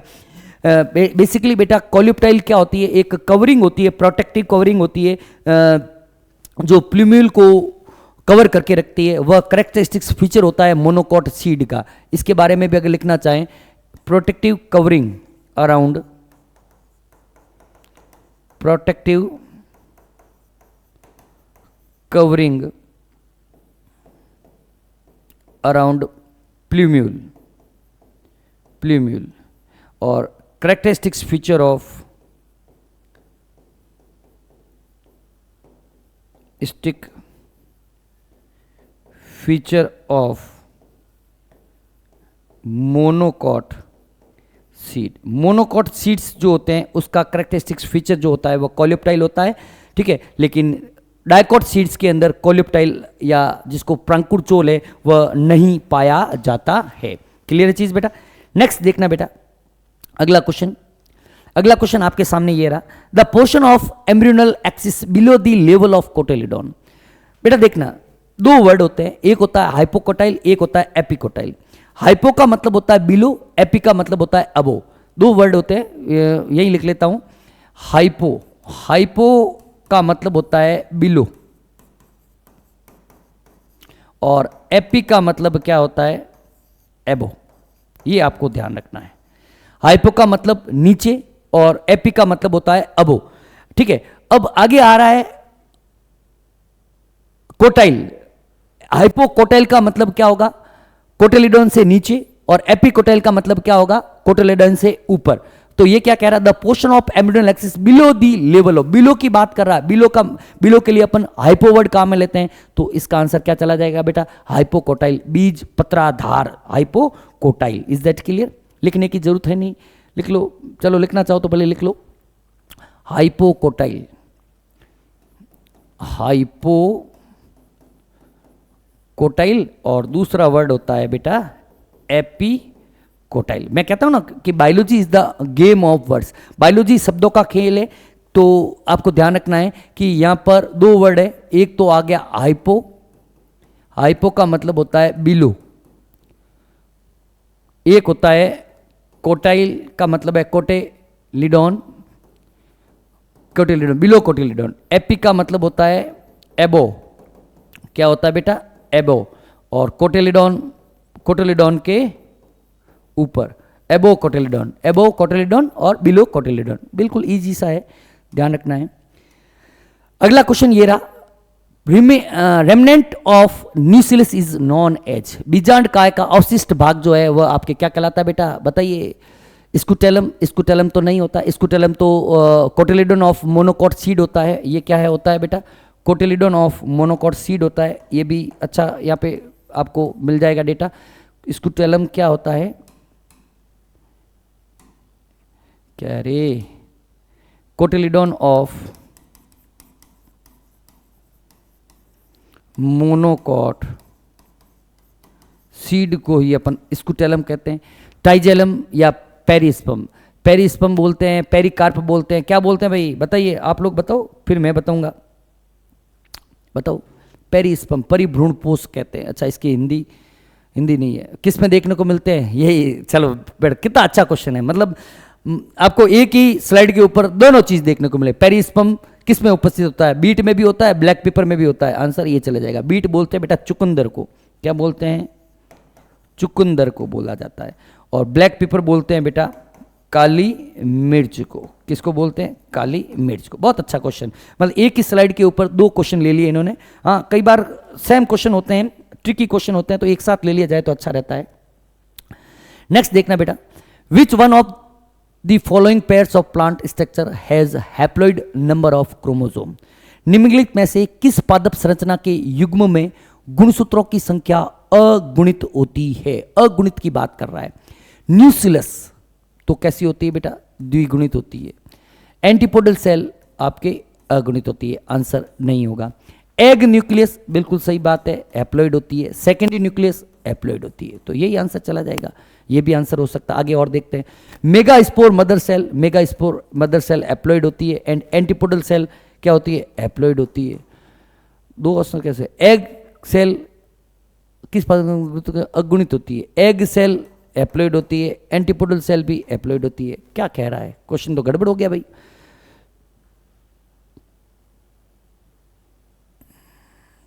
गलत है बेटा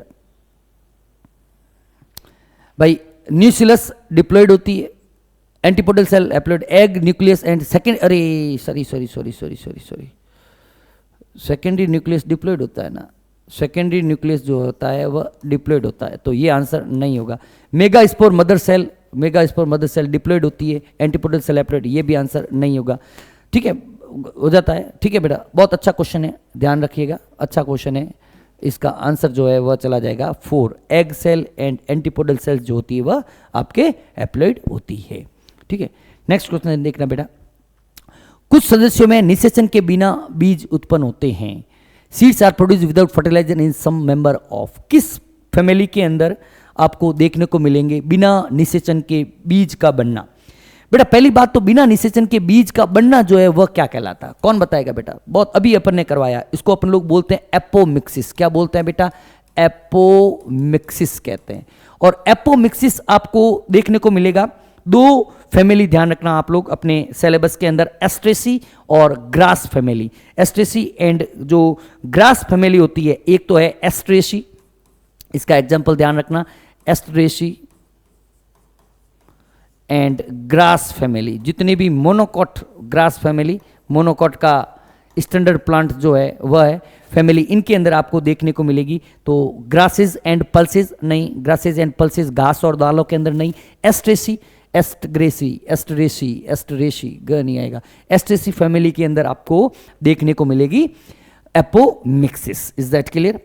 then come on the next question. Apomictic seed होते हैं। अनिषेक जनन तब होता है जब, अनिषेक जनन, पार्थेनोजेनेसिस अकर्स व्हेन। पार्थेनोजेनेसिस की डेफिनेशन ही देखिए कि अपन सब जानते हैं कि अगर अनफर्टिलाइज्ड एग आगे चलकर एम्ब्रियो बनाता है, development of embryo without fertilisation, embryo is found without the fusion of egg and sperm, बिल्कुल सही बात है। Embryo is found by the fusion of egg and sperm, नहीं। एम्ब्रियो इज फाउंड फ्रॉम, नहीं।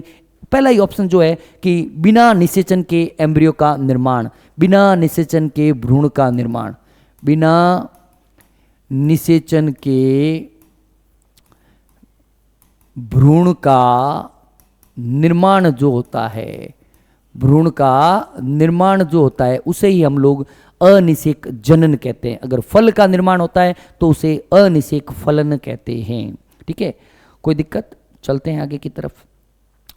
Just before fertilization the diploid structure in the ovule of capsella is. बेटा capsella एक मतलब कह सकते हैं इट इज द हाईली, जितनी भी अगर अपन जिम्नोस्पर्म प्लांट की स्टडी करते हैं, एम्ब्रियोलॉजी ऑफ, अगर एंजियोस्पर्म, जिम्नोस्पर्म नहीं, angiosperm plant, embryology of angiosperm plant के लिए ये मॉडल प्लांट है कैप्सेला वर्सा पेस्टोरिस। क्या है? It is the model plant. पहले तो यहां पे ये लिख लेते हैं, model plant to study the embryology of angiosperm plant plant के एम्ब्रियोलॉजी को स्टडी करने के लिए कैप्सुला वर्सा पेस्टोरिस प्लांट का उपयोग किया जाता है। यह कह रहा है कि just before fertilization the diploid structure in ovule of capsella is, निषेचन से ठीक पहले कैप्सुला के बीजांड में द्विगुणित संरचना कौन सी होती है? पराग नलिका नहीं होती है, न्यूक्लियस या सेकेंडरी न्यूक्लियस या सेकेंडरी न्यूक्लियस, बीजांड काय या द्वितीय केंद्रक, सहायक कोशिकाएं नहीं होती है। बेटा अपन सब जानते हैं कि पोलन ट्यूब की तो अपन बात करेंगे भी नहीं, पोलन ट्यूब इसका पार्ट भी नहीं होती है, बीजांड का पार्ट भी नहीं होती है, ठीक है। न्यूक्लियस अपन सब जानते हैं कि न्यूक्लियस डिप्लॉयड होती है, ये होती है डिप्लॉयड, और सेकेंडरी न्यूक्लियस में भी दो केंद्रक होते हैं, डिप्लॉयड हो जाएगा, आंसर चला जाएगा ये। सिनर्जिड हैप्लॉयड होती है, एंटीपोडल सेल्स प्रतिव्यासांत कोशिकाएं जो होती है वह हैप्लॉयड होती है। क्लियर है चीज? चलते हैं बेटा नेक्स्ट क्वेश्चन की तरफ। अगला क्वेश्चन देखना बेटा, development of male gametophyte is नर युग्मकोद्भिद का विकास होता है। डेवलपमेंट ऑफ मेल गैमेटोफाइट जो होता है वह कहां होता है बेटा? कि inside the living tissue of flower. Development ये कहां होता है बेटा? Inside the living tissue of flower होता है, लिविंग टिश्यू ऑफ फ्लावर। और फ्लावर के अंदर भी कहां होगा पोलन ग्रेन का डेवलपमेंट? नर युग्मकोद्भिद का फ्लावर के अंदर भी या तो एंथर के अंदर होगा या स्टिग्मा पर होगा, आइदर ऑन एंथर और स्टिग्मा। तो बेटा ऐसा जो विकास होता है जो जीव के अंदर ही होता है उसको अपन इन विवो कहते हैं। क्या बोलते हैं? In vivo. जीव के अंदर का ही अपन क्या बोलते हैं? In vivo. अच्छा क्वेश्चन है, ध्यान रखिएगा।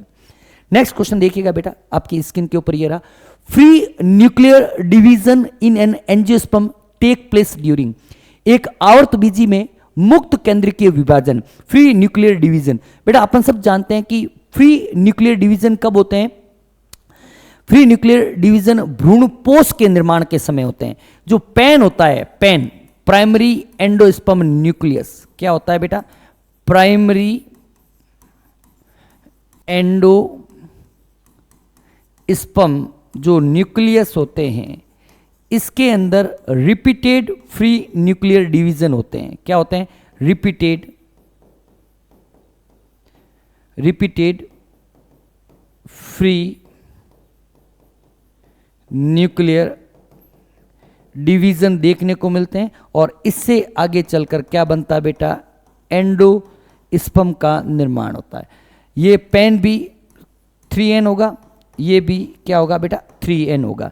तो एंडोस्पर्म या भ्रूणपोष के निर्माण के समय आपको मुक्त केंद्रीय विभाजन जो है वह देखने को मिलते हैं। एंडोस्पर्म भी दो तरीके के बनते हैं, अभी अपन ने पढ़ा था, नारियल का पानी जो होता है वह न्यूक्लियर एंडोस्पर्म का एग्जाम्पल होता है, और जो ईडेबल पार्ट होता है वह आपके सेलुलर एंडोस्पर्म का एग्जाम्पल होता है। क्लियर है चीज? नेक्स्ट देखने बेटा, विंड पॉलिनेटेड फ्लावर्स आर, वायु परागित जो पुष्प होते हैं वह कैसे होते हैं? बेटा वायु परागण पुष्प जो होते हैं वह कैसे होते हैं? वह हमेशा उनके अंदर एक चीज ध्यान रखनी है कि वायु के द्वारा परागण होगा तो पराग कण की संख्या बहुत ज्यादा होगी, उसके अंदर किसी भी तरह के नेक्टर का निर्माण नहीं होगा, नेक्टर नहीं होगा। कि वायु से अगर नेक्टर होगा तो वो कहाँ पे? इंसेक्ट पॉलिनेशन का होगा। देख लेते हैं इसके अकॉर्डिंग, बाकी तो ज़्यादा याद रहने वाली बात होगी नहीं, ठीक है। ड्राई पोलन ग्रेन्स बनेंगे, स्मॉल प्रोड्यूसिंग नेक्टर नहीं होगा बेटा, स्मॉल ब्राइटली कलर नहीं होगा, small producing large number of dry pollen grains, 3 answer चला जाएगा, ठीक है। नेक्टर वाला आंसर इसके अंदर नहीं होगा, ठीक है ना। छोटे बड़ी संख्या में शुष्क परागण उत्पन्न करने वाले, ताकि अगर शुष्क होंगे तो वो हवा के साथ किसी जगह से चिपकेंगे नहीं, हवा के साथ उड़ते हुए रहेंगे, ठीक है, नहीं तो चिपके हुए रहेंगे, ठीक है। बड़ी संख्या में बनते हैं क्योंकि पोलन का वेस्टेज बहुत ज़्यादा होता है, ठीक है। The anterior end of pollen tube burst by the process of फिलिन blank है इन एम्ब्रियो सैक, भ्रूण कोष में पराग नली का अग्र सिरा किस प्रक्रिया के द्वारा फट जाता है? किस प्रक्रिया के द्वारा फटता है बेटा? अपन सब जानते हैं कि जो सिनर्जिड्स होती है वह सिनर्जिड वाटर को एब्जॉर्ब करती है सराउंडिंग टिश्यू से, और जिसकी वजह से वह टर्जिड हो जाती है, और फिर सिनर्जिड जो है the anterior pollen end of pollen tube burst by the process of एंडोमाइटोसिस। यहां पर क्या वर्ड आ सकता है बेटा? एंडो, अंतःपराशरण, एंडोऑस्मोसिस अंतःपराशण जो है इस क्रिया के द्वारा वाटर को एब्जॉर्ब करती है और फिर जाके एम्ब्रियो सैक के अंदर एंटर करती है, फट जाती है एम्ब्रियो सैक के अंदर। नेक्स्ट देखना बेटा, in angiosperm haploid, diploid and triploid condition represent respectively can be traced in. अच्छा, मतलब गड़बड़ हो गया, डायरेक्ट आंसर ही इसी के अंदर दे रखा है। हैप्लॉइड की बात करनी है, डिप्लॉइड की बात करनी है और ट्रिप्लॉइड की बात करनी है। हैप्लॉइड एग हैप्लॉइड होता है, आंसर ही इसी के अंदर दे दिया गया है। थोड़ा सा गड़बड़ हो गया, कोई बात नहीं, हो जाती है, अपन को तो कंटेंट मिलना चाहिए बेसिकली, ठीक है। अगला देखना बेटा, अगला question, if the leaf of capsella has 46 number of chromosome. Again mathematical question है, लगा लीजिएगा, इंपॉर्टेंट। मैं आपके पूरी की पूरी मैथमेटिक्स जो है बायो के अंदर बहुत अच्छी तरीके से कराऊंगा, बेफिक्र रहिए, बहुत ही अच्छी तरीके से। ये कह रहा है कि लीफ के अंदर 46 क्रोमोसोम है और फिर पूछा है एंडोस्पर्म के अंदर कितने होंगे, बता देंगे, कोई बात नहीं है। देखना बेटा, लीफ, पहले तो बात करते हैं लीफ सेल। लीफ सेल अपन सब जानते हैं कैसी होती है, डिप्लॉइड होती है। और यहां पर डिप्लॉइड का नंबर कितना दे रखा है, 46, आई थिंक 46 ही दे रखा है, डिप्लॉइड का नंबर 46 दे रखा है। फिर बेटा अगर लीफ सेल की बात है तो अपन को गैमीट्स का गैमीट के अंदर क्रोमोसोम का नंबर पता करना, सबसे पहला काम यही करना है। युग्मक के अंदर, युग्मक अपन सब जानते हैं n, तो यहां पर n बराबर कितना हो जाएगा, 23। अब ये किसका पूछ रहा है, ये पूछ रहा है एंडोस्पर्म का, ये पूछ रहा है एंडोस्पर्म का। एंडोस्पर्म की जगह यहां पर आपको कंफ्यूज करने के लिए वह एल्यूरोन सेल भी लिख सकता है, एल्यूरोन सेल। और एल्यूरोन सेल जो होती है अपन सब जानते हैं 3n होती है, तो 3 × 23 कितना हो जाएगा, 69 जो है वह क्रोमोसोम आपको देखने को मिलेंगे। आंसर जो हो रहा है 69 क्रोमोसोम आपको देखने को मिलेंगे। क्लियर है बेटा, बहुत अच्छा क्वेश्चन है। इस तरीके के क्वेश्चन आपको प्रैक्टिस में लेके आने, बार बार अगर एक बार करोगे तो भी अच्छी तरीके से आपके क्वेश्चन हो जाएगा, बाकी कोई बड़ी बात नहीं है, ठीक है। लीफ जो होती है समेटिक टिश्यू है, डिप्लॉइड होते हैं, देयरफॉर हैप्लॉइड बेस कितना हो जाएगा, 23 और मल्टीप्लाई कर दिया, मैंने बताया, एक्सप्लेन। अगेन अच्छा क्वेश्चन है, अगेन मैथमेटिकल क्वेश्चन आ गया, इंपॉर्टेंट क्वेश्चन लगा लो बेटा, इंपॉर्टेंट क्वेश्चन है, ठीक है। In angiosperm, if haploid number of chromosome is 12, then what will be the number of chromosome in integument and synergids? बेटा अपन सब जानते हैं कि जो इंटेगुमेंट होती है वह डिप्लॉइड होती है, सिनर्जिड जो होती है हैप्लॉइड होती है। तो n 12 दे रखा है, इंटेगुमेंट 2n हो जाएगा, इंटेगुमेंट 2 × 12 बराबर 24, और सिनर्जिड जो होता है n बराबर 12। तो आंसर क्या जाएगा, 24 और 12 जो है आपके जहाँ पे है 24 और 12 सेकंड के अंदर है, 24 और 12 जो है वह आपको आंसर देखने को मिलेगा, ठीक है बेटा। नेक्स्ट क्वेश्चन देखिएगा बेटा, अच्छे क्वेश्चन है। In angiosperm if number of chromosome in endosperm 3n is equal to 30, what will the number of chromosome in nucellus. Endosperm के अंदर दे रखा है, एंडोस्पर्म अपन सब जानते हैं कि जो एंडोस्पर्म होता है, एंडोस्पर्म के अंदर 3n इक्वल टू दे रखा है कितना, 30। तो सबसे पहला काम अपन को गैमिट्स का पता करना है। गैमिट्स के अंदर कितना हो जाएगा, n इक्वल टू 10 हो जाएगा, 30/3।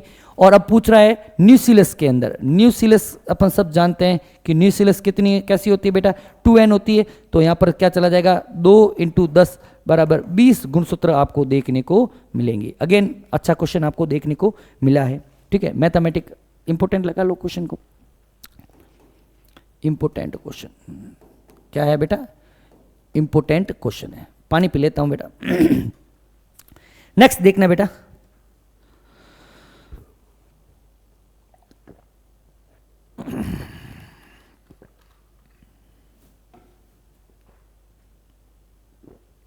ये तो एक्सप्लेनेशन कर लिया अपन ने।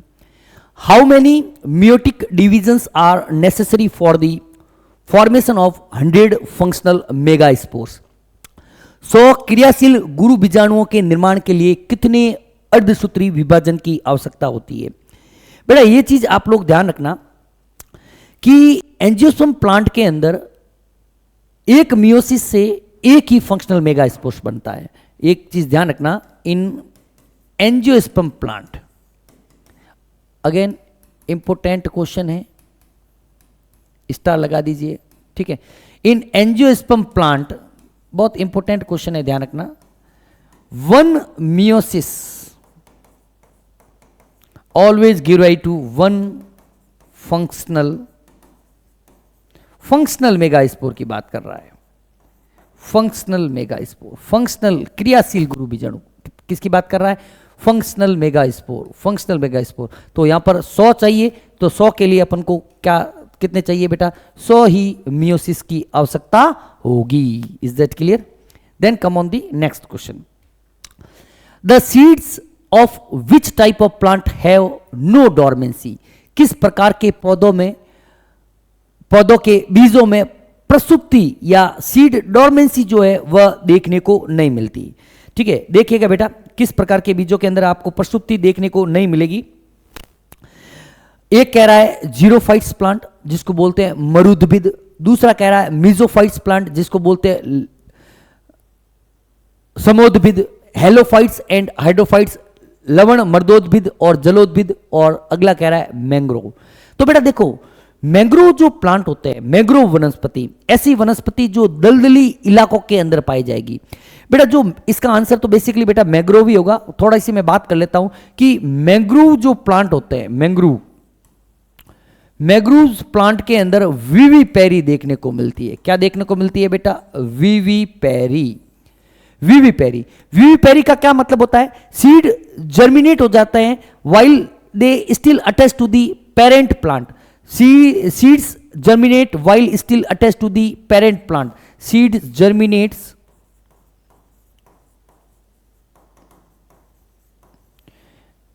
still attached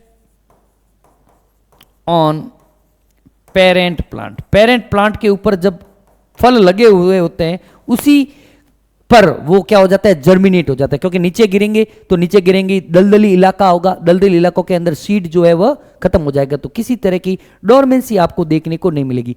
ये देखो बेटा, ये जो आपको बहुत ही शानदार एक मैंग्रोव प्लांट देखने को मिल रहा है, मैंग्रोव प्लांट के अंदर ये जो स्ट्रक्चर, आई थिंक आपको थोड़ा सा क्लियरिटी बड़ा करोगे तो दिख जाएगा, थोड़ा सा एनलार्ज कर लेना, मैं भी कर लेता हूं भली आपको हो तो, कि इसके अंदर क्या होगा बेटा, इसके अंदर ये जो बीज है, बीज वापस जर्मिनेट होकर इस बीज ने क्या बना दिया?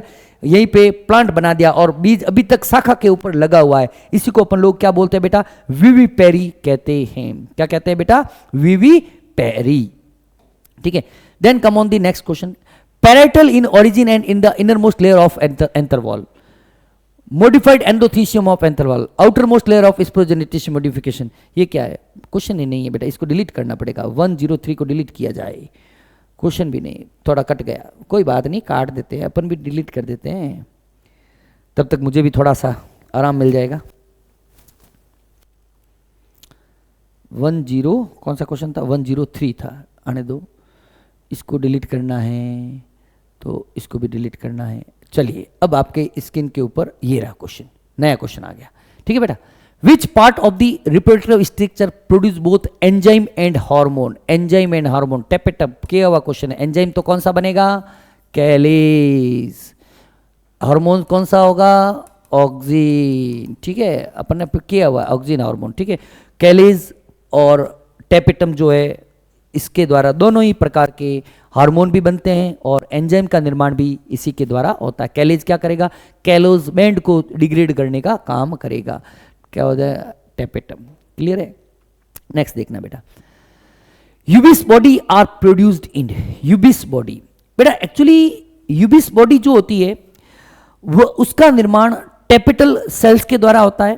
ठीक है, और ये यूबिस बॉडी, इसके चारों तरफ आपके स्पोरोपोलेनिन बनते हैं, और यूबिस बॉडी हेल्प करती है एक्साइन के फॉर्मेशन के लिए। तो यूबिस बॉडी जो है ये किसके द्वारा बनती है बेटा? इसका निर्माण जो होता है वह टेपिटम के द्वारा होता है। टेपिटम के काम पता होने चाहिए बेटा। देखो बेटा, क्या क्या काम है टेपिटम के, मैं लिख लेता हूं एक नई स्लाइड के ऊपर टेपिटम के बारे में। टेपिटम देखना बेटा, पहला इसका काम है provide nutrition to developing pollen grain, developing pollen grain को न्यूट्रिशन प्रोवाइड करता है। दूसरा, form Ubisch body and pollen kit.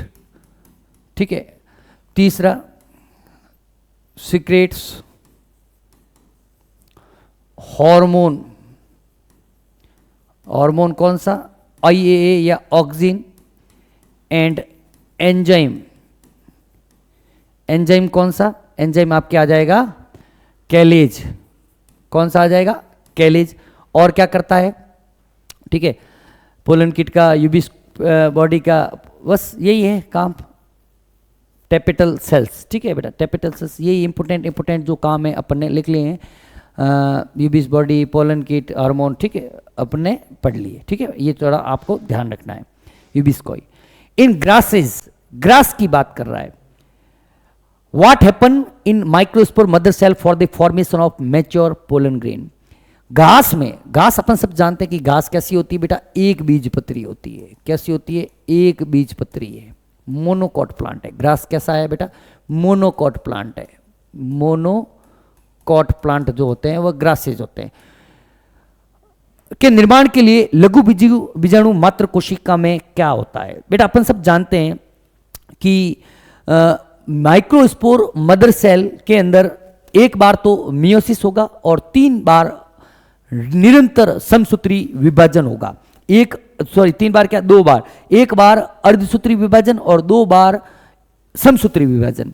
1 अर्धसूत्री और 2 पहला ही ऑप्शन के अंदर दे रखा है। 1 meiotic division and 2 sequential mitosis जो है वह देखने को मिलते हैं।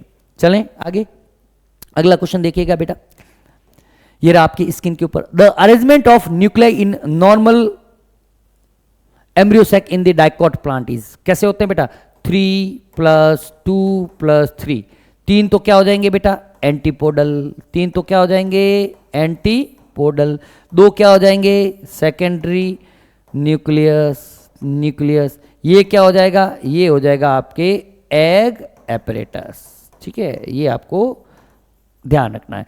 3 + 2 + 3, 3 + 2 + 3, 3 + 2 + 3, अच्छा क्वेश्चन है, ध्यान रखिएगा, ठीक है। नेक्स्ट क्वेश्चन देखिएगा बेटा, anemophily type of pollination, anemophily type of pollination is found in, anemophily जिसको अपन लोग वायु परागण बोलते हैं, एनिमोफिली का मतलब pollination by air, pollination by air को ही अपन लोग क्या बोलते हैं, एनिमोफिली कहते हैं। किसके अंदर देखने को मिलेगा एनिमोफिली बेटा, साल्विया, साल्विया के अंदर तो आपको साल्विया प्लांट कॉमन है, इसके अंदर आपको एंटेमोफिली देखने को मिलेगा, एंटेमोफिली देखने को मिलेगी, क्या देखने को मिलेगी एंटेमोफिली, मतलब pollination by insect, pollination by insect, insect, तो ये तो ऑप्शन में काट दो। बोटल ब्रश, बोटल ब्रश जो है जिसको बोलते हैं कैलिस्टिमोन सिट्रिनस, क्या बोलते हैं कैलिस्टिमोन सिट्रिनस, कैलिस्टिमोन बोटल ब्रश प्लांट जो है इसका नाम है कैलिस्टिमोन, कैलिस्टिमोन, और पूरा नाम लिखना चाहो कैलिस्टिमोन सिट्रिनस जो होता है इसका नाम होता है कैलिस्टिमोन सिट्रिनस। तो इसके अंदर भी आपको, बोटल ब्रश के अंदर भी आपको इंसेक्ट पॉलिनेशन देखने को मिलेगा, इसके अंदर भी क्या देखने को मिलता है इंसेक्ट पॉलिनेशन, तो आंसर ये नहीं होगा। वेलिसिनेरिया, वेलिसिनेरिया एक एक्वाटिक प्लांट है जिसके अंदर एपी हाइड्रोफिली देखने को मिलती है, क्या देखने को मिलती है बेटा एपी हाइड्रोफिली, हाइड्रोफिली जो पॉलिनेशन होता है वह जल की सरफेस के ऊपर होता है, पॉलिनेशन ऑन वाटर सरफेस,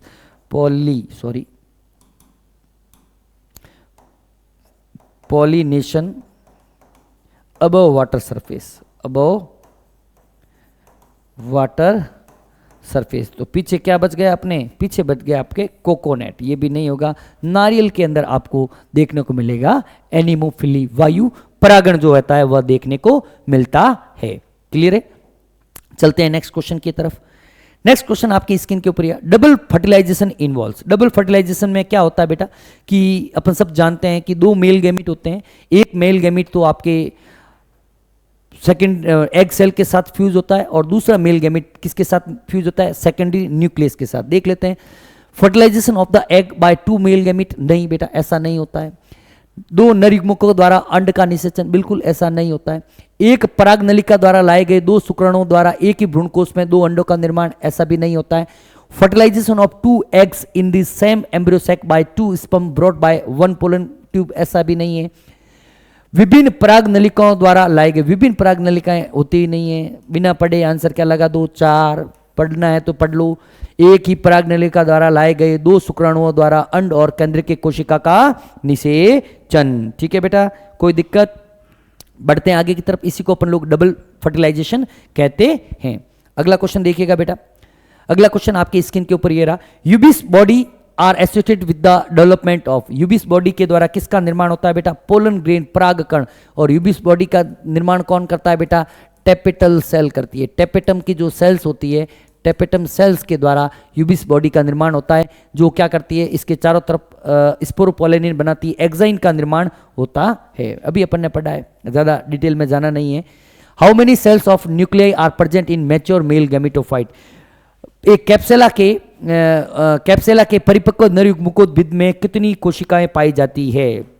नरयुग्मकोद्भिद में बेटा, नरयुग्मकोद्भिद पोलन ग्रेन की बात कर रहा है, मतलब मैच्योर पोलन ग्रेन की बात करता है। पोलन ग्रेन के अंदर अपन सब जानते हैं कि 3 जो सेल्स होती है वह पाई जाती है, 3 कोशिकाएं जो है वह आपको देखने को मिलेगी। 3 कोशिकाओं के अंदर क्या होगा, एक होता है वेजिटेटिव सेल, 3 के अंदर एक क्या होती है बेटा, एक तो आपको देखने को मिलेगी वेजिटेटिव सेल, और 2 जो है आपको देखने को मिलेंगे मेल गैमीट्स। क्या देखने को मिलेंगे, मेल गैमीट्स। 3 कोशिकाएं अवस्था देखने को मिलती है। नेक्स्ट क्वेश्चन देखिएगा, which one of the following is resistant to enzyme action. Pollen exine, बिल्कुल सही बात है, स्पोरोपोलेनिन पाया जाता है। क्या प्रेजेंट होता है बेटा, स्पोरोपोलेनिन। ठीक है, क्या होता है sporopollenin, non degradable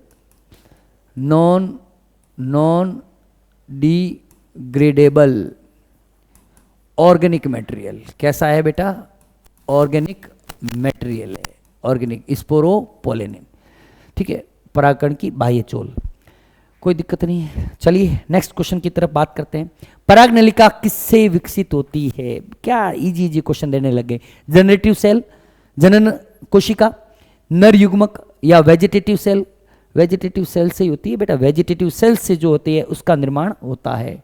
vegetative cell होती है, न्यूक्लियस नहीं होता है ना। नेक्स्ट देखना बेटा, what does the filiform apparatus do at the entrance into ovule.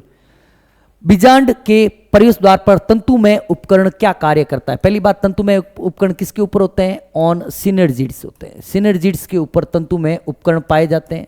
अभी अपन ने पढ़ाई भी था कि जो सिनर्जिड्स होते हैं वो पोलन ट्यूब को गाइड करते हैं, पोलन ट्यूब को गाइड करते हैं एंट्री के लिए। ठीक है, ये पराग नलिका को खोलने का कार्य करते हैं, ऐसा कुछ भी नहीं होता है।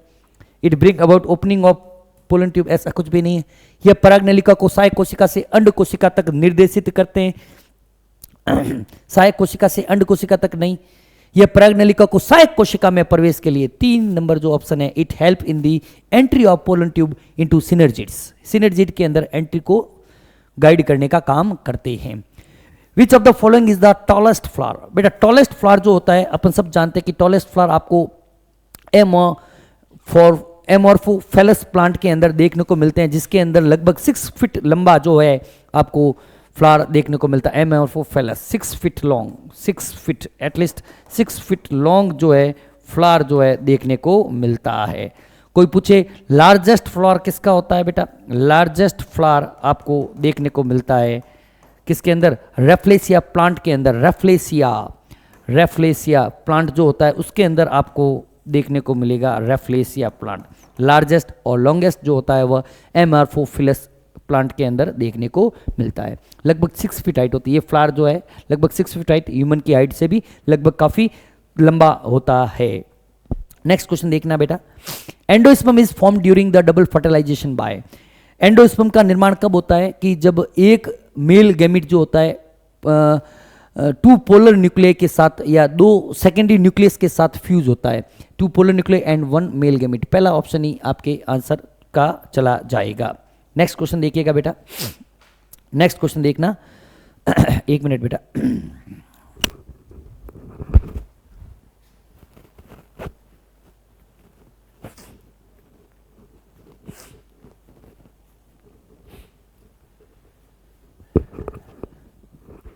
In angiosperm,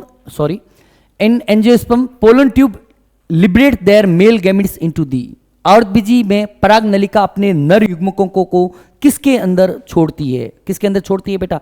सिनर्जिड्स के अंदर, सहायक कोशिकाओं के अंदर छोड़ने की काम करती है। सहायक ये क्या है? एग सेल, मतलब ये ऑप्शन 3 है। अगर ऑप्शन इधर उल्टे लिख रखे हैं, इधर उल्टे लिख रखे हैं, ठीक है, तो इस ऑप्शन को नहीं मानना है अपन को, इसी ऑप्शन को इंग्लिश वाले के सेंट्रल में यहाँ पे हिंदी में लिख लेता हूँ, केंद्रीय कोशिका। नहीं तो हिंदी मीडियम वाले बच्चे हमारे काफ़ी नाराज हो जाते हैं, और मैंने पहले भी कह चुका, हिंदी मीडियम वालों को नाराज नहीं करेंगे, वैसे तो इंग्लिश मीडियम वालों को भी नहीं करेंगे। एंटीपोडल को लिखते हैं बेटा प्रतिव्यासात कोशिका, क्या बोलते हैं? प्रतिव्यासात कोशिका। एग सेल को लिखते हैं बेटा अंड कोशिका, क्या लिखते हैं बेटा? अंड कोशिका। और सिनर्जिड को लिखते हैं बेटा सहायक कोशिका, क्या लिखते हैं? सहायक कोशिका या सहायक कोशिका, कुछ भी लिखा हुआ हो सकता है। ये लिख ली मैंने हिंदी इसकी, ये वाली हिंदी थोड़ी गड़बड़ है। नेक्स्ट देखना बेटा, अगला क्वेश्चन आपकी स्क्रीन के ऊपर ये रहा। In which part of embryo maximum growth take place in hypogeal germination? Hypogeal germination के अंदर क्या होता है बेटा? अपन सब जानते हैं कि जो एपिकोटाइल होता है वह इलोंगेट्स हो जाता है। बिल्कुल आपको ध्यान रखना, हाइपोजियल मतलब एपिकोटाइल, एपिजियल का मतलब हाइपोकोटाइल, ठीक है। एपिजियल होगा तो एपिजियल जर्मिनेशन का मतलब होता है जिसमें हाइपोकोटाइल जो है वह इलोंगेट्स होता है। हाइपोकोटाइल के अंदर कौन इलोंगेट्स होता है बेटा? एपिकोटाइल। मैंने जब थ्योरी क्लास पढ़ाई थी, आप लोग ऐप के अंदर जाके देख लीजिएगा, थ्योरी क्लास जब अपन ने पढ़ाई थी उस समय बहुत अच्छे तरीके से अपन ने सीड जर्मिनेशन पढ़ा था। तो इसके अंदर बीज पत्रोपरिक के अंदर इलोंगेशन देखने को मिलता है। अगला question, in seed characterized by hypogeal germination cotyledon generally do not become green because अधोभूमिक अंकुरण वाले बीजों में हाइपोजियल जर्मिनेशन के अंदर अपन सब जानते हैं कि हाइपोजियल जर्मिनेशन के अंदर एपिकोटाइल जो है वो इलोंगेट होता है germination. Cotyledon generally do not become green, cotyledon green नहीं होते, क्यों? क्योंकि वो क्या होते हैं? वो जमीन के अंदर ही रहते हैं, they remain below the soil, below the. बिल्कुल इजी से क्वेश्चन है बेटा, बिल्कुल इजी। नेक्स्ट क्वेश्चन देखना बेटा, which of the following will lost its economic value if fruits are produce through parthenocarpy? यदि फल अनिषेक फलन के माध्यम से उत्पन्न होते हैं तो निम्नलिखित में से कौन अपना आर्थिक मूल्य खो देगा? बहुत अच्छा क्वेश्चन है, बहुत ही अच्छा question, tricky question, important question डाल दीजिएगा, ट्रिकी क्वेश्चन। बेटा देखो, पार्थेनोकार्पी से क्या होगा? पार्थेनोकार्पिक से सीड लेस फ्रूट्स बनेंगे। क्या बनेंगे? बीज रहित फल बनेंगे, बीज रहित फलों का निर्माण होगा। तो ऐसे फल जिनके अंदर बीजों को खाया जाता है, ऐसे फल जिनके अंदर बीजों को खाया जाता है, अगर उनका निर्माण पार्थेनोकार्पी से करेंगे तो वो बीज ही नहीं बनेंगे, तो वो अपना आर्थिक मूल्य खो देंगे। सिट्रस के अंदर बीज का कोई रोल नहीं है, बनाना के अंदर भी बीज का कोई रोल नहीं है, ग्रेप्स के अंदर भी बीज का कोई रोल नहीं है। पोमेग्रेनेट, जिसको पोमेग्रेनेट या जिसको अनार बोला जाता है, अनार के अंदर जो इडेबल पार्ट होता है, अनार के अंदर जो इडेबल पार्ट होता है बेटा, ईडेबल पार्ट जो होता है वह सीड होते हैं। कौन होते हैं बेटा? सीड्स होते हैं। तो सीड्स जो होते हैं इसके अंदर ईडेबल पार्ट वैसी सीड कोट होता है, बेसिकली सीड कोट, जिसको अपन लोग एरिल बोलते हैं। क्या बोलते हैं? एरिल बोलते हैं। अगर अनार के अंदर पार्थेनोजेनेसिस करवाएंगे और पार्थेनोजेनेसिस के द्वारा सीड्स नहीं बनेंगे तो ये कोई काम की चीज नहीं रहेगी, आर्थिक मूल्य अपना खो देंगे। ठीक है बेटा, नेक्स्ट देखना बेटा, अच्छा क्वेश्चन था। नेक्स्ट देखना, in which method megaspore mother cell directly give rise to an embryo sac without meiosis? बिना अरिसूत्री विभाजन के गुरु बीजाणु मात्र कोशिका अगर सीधा ही भ्रूण कोष को जन्म दे तो उसे बिल्कुल इजी सा है, डिप्लोस्पोरी द्विबीजाणुता कहा जाता है। ठीक है बेटा, अगला क्वेश्चन देखना बेटा, एनसीईआरटी का क्लासिफिकेशन भी देख लेना, क्लैरिफिकेशन। दो स्टेटमेंट दे रखे हैं और आपको पता करना है कि कौन सा सही है और कौन सा गलत है। ठीक है, कौन सा सही है और कौन सा गलत है। A typical anther is tetrasporangiate. A typical anther जो होता है वह द्विकोष्ठी चतुर्थ बीजाणुधानी होता है, बिल्कुल होता है। A typical anther is डाइथिकस। दोनों स्टेटमेंट क्या है बेटा? करेक्ट है दोनों कथन। लेकिन मालवेसी के अंदर, यहां पे लिख लेता हूं, लिखा हुआ है वैसे तो मालवेसी के अंदर आपको क्या देखने को मिलेगा? मोनोथिकस बाई स्पोरेंजिएट कंडीशन देखने को मिलती है। क्लियर है चीज? अगला क्वेश्चन देखना बेटा, अगला क्वेश्चन आपके ये रहा, दो स्टेटमेंट दे रखे हैं आपको, इसमें से कुछ स्टेटमेंट सही और कुछ स्टेटमेंट गलत है, उसके अकॉर्डिंग इसका आंसर देखना है। To some extent viability of pollen grain depends upon prevailing temperature and humidity. ठीक है, बिल्कुल सही बात है कि कुछ हद तक परागकणों की जीवन क्षमता प्रचलित तापमान और आर्द्रता पर निर्भर करती है। स्टेटमेंट 1 जो है वह आपके राइट है, करेक्ट है, करेक्ट का कह रहा है तो ये लिख लो इसके आगे करेक्ट। ठीक है, दूसरा स्टेटमेंट रीड आउट करते हैं बेटा, viability is lost in few minutes only if the pollen grains of Solanaceae family. Solanaceae family के अंदर बेटा आपको अगर बात करें तो परागकण जो होते हैं कई महीनों तक जिंदा रहते हैं, सोलोनेसी के अंदर, लेगुमिनेसी के अंदर और रोजेसी के अंदर कुछ दिनों तक 30 मिनट तक लगभग जिंदा रहते हैं। एक तो आपके गेहूं और राइस के अंदर। ठीक है, तो स्टेटमेंट सेकंड जो होता है वह इनकरेक्ट हो जाएगा। क्या हो जाएगा बेटा? इनकरेक्ट। तो स्टेटमेंट 1 तो करेक्ट है, स्टेटमेंट सेकंड इनकरेक्ट है। देखते हैं कहां पर है ये option. Both statement first and second are correct, नहीं है बेटा ऐसा। Statement first is correct and statement second is incorrect. ठीक है, अगर लिखना चाहें तो लिख लो बेटा, पोलन वायबिलिटी की बात करें अगर अपन लोग, किसकी बात करें बेटा? Pollen viability. पोलन वायबिलिटी की बात करें तो लगभग पोलन वायबिलिटी 30 मिनट्स की किसके अंदर होती है बेटा? 30 मिनट्स की होती है राइस के अंदर और वीट के अंदर, लगभग 30 मिनट राइस के अंदर और वीट के अंदर, चावल के अंदर और गेहूं के अंदर देखने को मिलती है। जबकि पोलन वायबिलिटी कुछ मंथ की होती है। आपके 3 फैमिली एग्जाम एनसीईआरटी ने लिख रखी है, 3 फैमिली है, तीनों फैमिली ध्यान रखनी है। रोजेसी, एक तो है रोजेसी, ठीक है रोजेसी, दूसरी है आपके लेग्यूमिनेसी, लेग्यूमिनोसेई, और तीसरा है सोलेनेसी, आलू वगैरह जो होते हैं, पोटैटो फैमिली भी कहते हैं इसको। लेग्यूमिनेसी के अंदर दालें आती है, रोजेसी के अंदर आपके रोज प्लांट है ये आता है।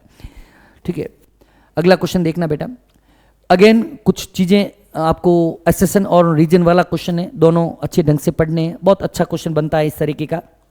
आपको देखते हैं कि जिटेनोगमी इज जेनेटिकली सेम एज ओटोगमी। बिल्कुल सही बात है। जिटेनोगमी में क्या होता है बेटा? उसी प्लांट के पोलन ग्रेन उसी प्लांट पर उपस्थित दूसरे फ्लोर पे ऊपर जाते हैं, तो ये जेनेटिकली सेम ही है। ठीक है, स्टेटमेंट एसेसन जो है वो राइट है। In geitonogamy transfer of pollen grain occur from one plant to another plant. एक प्लांट से ए राइट है, आर गलत है। A is correct, if A R both are correct, R is not correct, ऐसा नहीं है। A is correct, R is incorrect. Second option जो है वह चला जाएगा। नेक्स्ट देखना बेटा अगला क्वेश्चन। अगला क्वेश्चन क्या कह रहा है? Occurrence of more than one embryo in seed is referred as. इसी को अपन लोग मोर देन वन को क्या बोलते हैं बेटा? पॉली एम्ब्रियोनी बोलते हैं। क्या बोलते हैं बेटा? पॉली एम्ब्रियोनी, बहुभ्रूणता। क्या बोलेंगे बेटा? बहुभ्रूणता कहते हैं, बहुभ्रूणता, polyembryony. More than, biology is the game of words. Poly का मतलब क्या होता है? लिख लो भली, पॉली एम्ब्रियोनी 2 वर्ड से मिलकर बना हुआ है। पॉली का मतलब मोर देन वन, और एम्ब्रियोनी का मतलब एम्ब्रियो। एम्ब्रियोनी का मतलब क्या होता है बेटा? Embryo. More than one embryo is polyembryony. Clear है चीज? अगला क्वेश्चन देखना बेटा, the plants in which some of the nuclear cells surrounding the embryo sac starts dividing protrude into the embryo sac and developed into embryo are. वे पौधे जिनमें भ्रूणकोश के चारों ओर कुछ बीजांडकाय कोशिकाएं विभाजित होने लगती है, भ्रूणकोश में उभरती है और भ्रूण में विकसित हो जाती है। ये क्या है बेटा? न्यूसिलर पॉली एम्ब्रियोनी। इसको क्या बोलते हैं बेटा? न्यूसिलर पॉली एम्ब्रियोनी। अभी अपन ने पढ़ा ही था वैसे तो। न्यूसिलर पॉली एम्ब्रियोनी की बात कर रहा है। और न्यूसिलर पॉली एम्ब्रियोनी किस में देखने को मिलती है? एक तो सिट्रस प्लांट के अंदर देखने को मिलती है, नींबू वाले, और एक आपके देखने को मिलेगी मैंगो के अंदर। सिट्रस एंड मैंगो के अंदर न्यूसिलर पॉली एम्ब्रियोनी देखने को मिलती है। नेक्स्ट क्वेश्चन देखना बेटा, in flowering plant after fertilization ovary develops into fruits. किस में डेवलप होती है बेटा? फ्रूट्स के अंदर। And ovule mature into seeds. Fruits and seeds answer चला जाएगा। फ्रूट्स एंड फल और बीज के अंदर। सीधा सा अच्छा क्वेश्चन है, ठीक है, बहुत ध्यान से देखना, which one of following structure is known as the progenitor of next generation, निम्नलिखित में से कौन सी संरचना अगली पीढ़ी के पूर्वज के रूप में जानी जाती है? अगली पीढ़ी के पूर्वज के रूप में कौन जानी जाती है बेटा? भ्रूण ही होगी, और तो क्या होगा? अगली पीढ़ी के पूर्वज, सॉरी भ्रूण, जो एम्ब्रियो जो होता है, ओव्यूल थोड़ी होता है, एंडोस्पर्म थोड़ी होता है, फ्रूट्स नहीं होते, भ्रूण जो होता है वो अगली पीढ़ी के पूर्वज के रूप में काम करता है। अगला क्वेश्चन देखना बेटा, अगला क्वेश्चन देखिएगा, flowers are morphologically and embryological marvels and the site of, पुष्प आकारिकी और भ्रूण विज्ञानी आश्चर्य है क्योंकि इसके स्थल है किसके बेटा? Flower is the site of sexual reproduction. NCERT इस चैप्टर के फर्स्ट पेज पे ही लिखा हुआ है। नेक्स्ट देखना बेटा, अगला क्वेश्चन, the integumented megasporangium, integumented megasporangium is called as ovule. क्या बोलते हैं? बीजांड को ही तो बोलते हैं बेटा। किसको बोलते हैं? बीजांड की डेफिनेशन भी यही है, ठीक है, बीजांड की डेफिनेशन भी यही है, integumented megasporangium is called as ovule. Clear है? ठीक है बेटा। नेक्स्ट देखना बेटा, अगला क्वेश्चन आपकी स्क्रीन पर ये रहा, in a typical angiosperm anther is, typical angiosperm में क्या होता है बेटा? अभी अपन ने पढ़ा डाइथिकस टेट्रास्पोरेंजिएट। क्या होना चाहिए बेटा? डाइथिकस टेट्रा स्पोरेंजिएट। मालवेसी को छोड़, मालवेसी के अंदर लगे dithecous, monothecous and bisporangiate, dithecous and mono, ये कुछ गड़बड़ है ऑप्शन के अंदर, ये हटा दो, ठीक है, ये तो 1 नंबर ऑप्शन हो गया, ठीक है, ये हटाओ, ये हो गया 2 नंबर ऑप्शन, डाइथिकस ये 3 नंबर ऑप्शन है, ये है 3 नंबर ऑप्शन, मोनोथिकस ये आ गया 4 नंबर, ठीक है। अब इसमें से क्वेश्चन अपन को आंसर लगाना है, क्या है? डाइथिकस एंड मोनो, यहाँ पे एक और कटा हुआ है, यहाँ पर टेट्रास्पोरेंजिएट लिखा हुआ है, टेट्रास्पोरेंजिएट लिखा होना चाहिए, आंसर सेकंड चला जाएगा, ठीक है, डी कोष्टकी और आपके डाइथिकस एंड टेट्रास्पोरेंजिएट, मालवेसी के अंदर तो अपन ने पढ़ा है। नेक्स्ट क्वेश्चन देखना बेटा, the central cell after triple fusion becomes the, जो केंद्रीय कोशिका होती है त्रिशलन के बाद क्या बनाती है? प्राइमरी एंडोस्पर्म न्यूक्लियस बनाती है। प्राइमरी एंडोस्पर्म न्यूक्लियस जो होता है वो आगे चलकर क्या बनाएगा बेटा? एंडोस्पर्म बनाता है। क्या बनाता है? Endosperm. Primary endosperm nucleus, sorry first option cells बनाती है, ठीक है, आपके प्राइमरी एंडोस्पर्म सेल्स, ठीक है, प्राइमरी एंडोस्पर्म सेल्स जो है वो एंडोस्पर्म बनाएगी। यह भी 3n होता है और यह भी क्या होता है बेटा? 3n होता है। नेक्स्ट क्वेश्चन देखिएगा बेटा, number of nuclei participate in the process of double fertilization. द्विनिषेचन के अंदर कितने केंद्रक भाग लेते हैं? पहली बात तो द्विनिषेचन होता क्या है? देखो बेटा, मैं बता रहा हूं कि मेल गैमिट्स जो होते हैं, मेल गैमिट्स कितने होते हैं? मेल गैमिट्स होते हैं 2। इसमें से फर्स्ट मेल गैमिट तो क्या करेगा? फर्स्ट मेल गैमिट तो फ्यूज हो जाएगा एग सेल के साथ, और क्या बनाएगा बेटा? एग सेल, और ये बनाएगा जाइगोट, ठीक है। तो यहां पर कितने न्यूक्लियस आ गए? एक न्यूक्लियस, ये दूसरा न्यूक्लियस। फिर क्या होता है बेटा? जो सेकंड मेल गैमीट है, सेकंड मेल गैमीट है, यह सेकंड मेल गैमीट किसके साथ फ्यूज होता है बेटा? यह सेकेंडरी न्यूक्लियस के साथ फ्यूज होता है। सेकेंडरी न्यूक्लियस के साथ फ्यूज होकर क्या बनाता है? प्राइमरी एंडोस्पर्म न्यूक्लियस बनाता है। तो यहाँ पर कितने सेल्स काम आ गई, न्यूक्लियस काम आ गई? एक यहाँ पर काम आ गए और 2 यहाँ पर काम आ गए। टोटल कितने हो गए? एक एग के अंदर भी 1 होता है, एग के अंदर भी 1 होता है बेटा, एग के अंदर भी 1 हो गया, 1 2 3 और 2 5 न्यूक्लियस जो है वह पार्टिसिपेट करते हैं किसके अंदर? डबल फर्टिलाइजेशन के अंदर, डबल फर्टिलाइजेशन के अंदर। अगर पूछे ट्रिपल फ्यूजन के अंदर कितने करते हैं तो 3 लिखना। यहाँ पर कितने हैं? 5 केंद्रक जो है वह पार्टिसिपेट करते हैं डबल फर्टिलाइजेशन के अंदर। क्लियर है चीज? नेक्स्ट क्वेश्चन देखना बेटा, seeds are endospermic in. Endospermic seed किसको कहते हैं? पहली बात तो अपन को एल्बुमिनस सीड्स भी बोलते हैं, इनको एल्बुमिनस सीड्स क्या बोलते हैं? एल्बुमिनस सीड भी इन्हीं को ही कहा जाता है। ये ऐसे सीड जिसके अंदर क्या होता है बेटा? Retain a part of endosperm because it is not completely consumed by developing embryo, मतलब retain some part of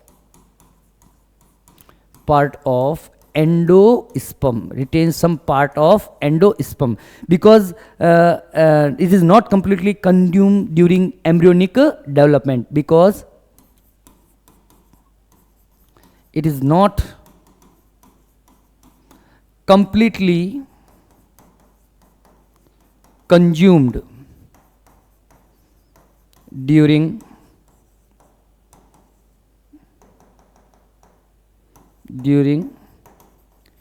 embryo development. Embryo development के समय पूरा का पूरा वह कंज्यूम नहीं होता है, तो इसको एंडोस्पर्मिक सीड्स कहते हैं। ये बेस्ट एग्जांपल है इसका है कैस्टर एंड कोकोनट, अरंडी और नारियल के अंदर, ठीक है, अरंडी और नारियल के अंदर आपको देखने को मिलता है। नेक्स्ट क्वेश्चन देखना बेटा। अगला क्वेश्चन ये रहा, the portion of embryonal axis above the level of cotyledon, above the level of, above की बात कर रहा है, अबोव के लिए वर्ड काम में लेते हैं एपिकोटाइल, ठीक है। अगला क्या है, बिलो की बात करेगा तो क्या हो जाएगा बेटा, हाइपोकोटाइल, एपिकोटाइल एंड हाइपोकोटाइल। पहले क्वेश्चन हिंदी में आप लोग थोड़ा सा इसको मत पढ़ो, इंग्लिश में पढ़ोगे तो ईजी रहेगा। नेक्स्ट क्वेश्चन देखना बेटा, is form of asexual that mimics sexual reproduction. बेटा फिल इन द ब्लैंक्स का क्वेश्चन है, ब्लैंक दे रखा है, is a form of asexual reproduction that mimics sexual reproduction. अलैंगिक जनन का एक रूप है जो लैंगिक जनन की नकल करता है। लैंगिक जनन की नकल जो है वो बेटा एपोमिक्सिस, असंग जनन जो होता है इट मिमिक्स करता है बेटा, ठीक है ना। अनिषेक फलन अलग चीज है, बहुभ्रूणता अलग चीज है, उभय मिश्रण अलग चीज है। अनिषेक फलन तो क्या होता है बेटा, बिना निषेचन के फल का निर्माण, क्या होता है ये, बिना निषेचन के फल का निर्माण होता है, ठीक है। पॉलीएम्ब्रियोनी क्या क्या होता है, एक से अधिक भ्रूण की उपस्थिति होती है। उभय मिश्रण तो एम्फीमिक्सिस क्या होता है बेटा, एम्फीमिक्सिस का मतलब नर व मादा युग्मकों का संलयन होता है, नर व मादा युग्मकों का संलयन होता है। तो मिमिक कौन करता है बेटा, असंग जनन, या जो एपोमिक्सिस होता है वह लैंगिक जनन को मिमिक या उसकी नकल करने का काम करता है, ठीक है। नेक्स्ट देखना, if the number of chromosome in stem cell is 14, what will be the number of chromosome in nuclear. Stem cell भी कैसी होती है बेटा, 2n होती है, न्यूक्लियस भी कैसी होती है, 2n होती है। 14 ही नंबर आपको देखने को मिलेंगे, 14 ही आपको देखने को मिलेंगे, ठीक है, कोई दिक्कत नहीं है। नेक्स्ट देखना अगला question, megasporophyll is equivalent to which structure. Megasporophyll जो होती है अपन सब जानते हैं वो कार्पल, बार बार कई बार क्वेश्चन अपन ने कर लिए इसलिए ज़्यादा टाइम वेस्ट ना करते हुए डायरेक्ट आंसर ही लगा देते हैं। In a mature dehiscent anther the anther wall consist of, anther mature के अंदर ध्यान रखना बेटा, मैच्योर एंजियोस्पर्म्स के अंदर क्या होता है बेटा कि जो मैच्योर पोलन ग्रेन्स होते हैं उसके अंदर एंथर वॉल के अंदर एक तो, अगर ध्यान से देखना बेटा यहाँ पे मैं कुछ पॉइंट्स, अच्छा क्वेश्चन इसलिए लिख लेते हैं। इन यंग एंथर क्या करते हैं, इन यंग एंथर, यंग एंथर के अंदर जो एंथर वॉल होती है, एंथर वॉल, इस एंथर वॉल के अंदर 4 लेयर्स होती है, 4 लेयर्स होती है। पहली सबसे बाहर की तरफ epidermis, then endothecium, then middle layer और टेपिटम। कौन कौन सी होती है बेटा, एक तो होती है आपके एपिडर्मिस, एक क्या होती है एंडोथीसियम, एक क्या होती है मिडल लेयर, और एक क्या होती है टेपेटम, टेपेटम। जबकि जो फुल्ली मैच्योर्ड एंथर होता है, फुल्ली मैच्योर एंथर होता है, फुल्ली मैच्योर एंथर होता है, उसके अंदर एंथर वॉल के अंदर ध्यान रखिएगा, एंथर वॉल के अंदर 2 ही लेयर होती है, 2 ही लेयर होती है। मिडिल लेयर उसमें से खत्म हो जाती है, ठीक है, एपिडर्मिस और एंडोथीसियम 2, टेपेटम भी खत्म हो जाता है, 2 ही होती है। कौन कौन सी, एक तो होती है आपके एपिडर्मिस और एक जो होती है इसके अंदर एंडोथीसियम होती है। क्या, 2 ही लेयर होती है, कौन कौन सी, एपिडर्मिस एंड एंडोथीसियम जो है सेकंड ऑप्शन जो है उसके अंदर आपको देखने को मिल रहा है। क्लियर है चीज। नेक्स्ट क्वेश्चन देखिएगा बेटा, floor is a modified suit, for which objective it is modified. Floor modified suit है, किसके लिए? सीधी सी बात है, रिप्रोडक्शन के लिए, सेक्सुअल रिप्रोडक्शन के लिए तो फ्लोर का मॉडिफाइड है, मॉडिफाइड सूट है, फ्लोर इज मॉडिफाइड सूट, जिसके अंदर क्या होता है, सूट एपिकल मेरिस्टेम जो होता है, बेसिकली क्या होता है इसके अंदर, जो सूट एपिकल मेरिस्टेम है, यह suit apical meristem floral meristem के अंदर कन्वर्ट हो गया है, फ्लोरल मेरिस्टेम के अंदर, ठीक है। नेक्स्ट देखना बेटा, अगला question, an oily layer found on the outside of mature pollination of many insect pollinated species is called as, उसको क्या बोलते हैं बेटा? अपन सब जानते हैं उसको, अपन पोलन किट पहनते हैं। पोलन किट का निर्माण किससे होता है बेटा? टैपेटम से होता है, टैपेटम से बनता है, टैपेटम से बनता है, जिसकी वजह से क्या होगा, इंसेक्ट उसकी तरफ अट्रैक्ट होने का काम करेंगे। क्लियर है?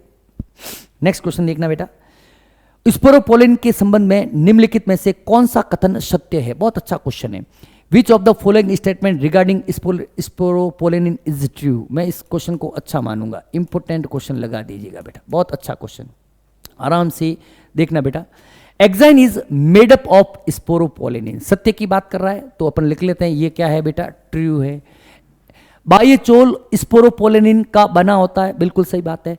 Sporopollenin is most resistant inorganic material in nature, sporopollenin प्रकृति में सबसे प्रतिरोधी अकार्बनिक पदार्थ है। यहीं पे गड़बड़ कर दिया, ये क्या लिख लिया यहाँ पर? अकार्बनिक, जबकि ये कैसा होता है बेटा? कार्बनिक, ऑर्गेनिक मटेरियल होता है। कैसा होता है बेटा? ऑर्गेनिक। तो ये स्टेटमेंट क्या हो जाएगा? ये ट्रू की जगह ये क्या हो जाएगा? ये हो जाएगा रॉन्ग। ए राइट है, ए राइट है, बी रॉन्ग है। No enzyme can degrade sporopollenin, ये भी क्या है? राइट है। स्पोरोपोलिन फॉर्म इंटाइन को नहीं करता है, वो किसको बनाता है? इंटाइन की जगह, अंतःचोल की जगह क्या करेगा यहाँ पर? अगर बाह्य चोल लिखा होता तो इसको सही माना जाता, एक्साइन लिखा होता तो सही माना जाता। मतलब आपके ए और सी जो है वह राइट है, ए और C. Is that clear? Then come on the next question. ध्रुवीय केंद्रक बड़ी इकाई केंद्रीय कोशिका में अंड उपकरण के नीचे स्थित होते हैं। कुछ स्टेटमेंट दे रखे हैं, इस स्टेटमेंट अपन को देखना है कि कौन सा स्टेटमेंट राइट है, कौन से रॉन्ग है। क्या कह रहा है कि polar nuclei are situated below the egg apparatus in the large central cell. ठीक है, बिल्कुल सही बात है। ऐसा ही होता है कि जो ध्रुवीय केंद्रक होते हैं बड़ी केंद्रीय कोशिका में अंड उपकरण के नीचे स्थित होते हैं। Filiform apparatus play important role in guiding the entry of pollen tube in embryo sac. तंतु रूपी उपकरण जो कहां पर पाए जाते हैं बेटा? यह सहायक कोशिका के ऊपर पाए जाते हैं, सिनर्जिड के ऊपर पाए जाते हैं, जो क्या करते हैं? पराग नलिका के भ्रूणकोश में प्रवेश को निर्देशित करने में महत्वपूर्ण भूमिका निभाते हैं। दोनों ही स्टेटमेंट जो है ए और बी क्या है बेटा? राइट है। ठीक है, दोनों ही सत्य है। तो बेटा ये आपके sexual reproduction in flowering plant के जितने भी एमसीक्यूज इंपॉर्टेंट बनते हैं सभी अपन ने करवा दिए। ऐसा कोई भी टॉपिक नहीं है जिस टॉपिक को हम लोगों ने छोड़ा है। ठीक है, आराम से अच्छी तरीके से इन क्वेश्चन को करिएगा। तब तक के लिए thank you very much. Have a good day.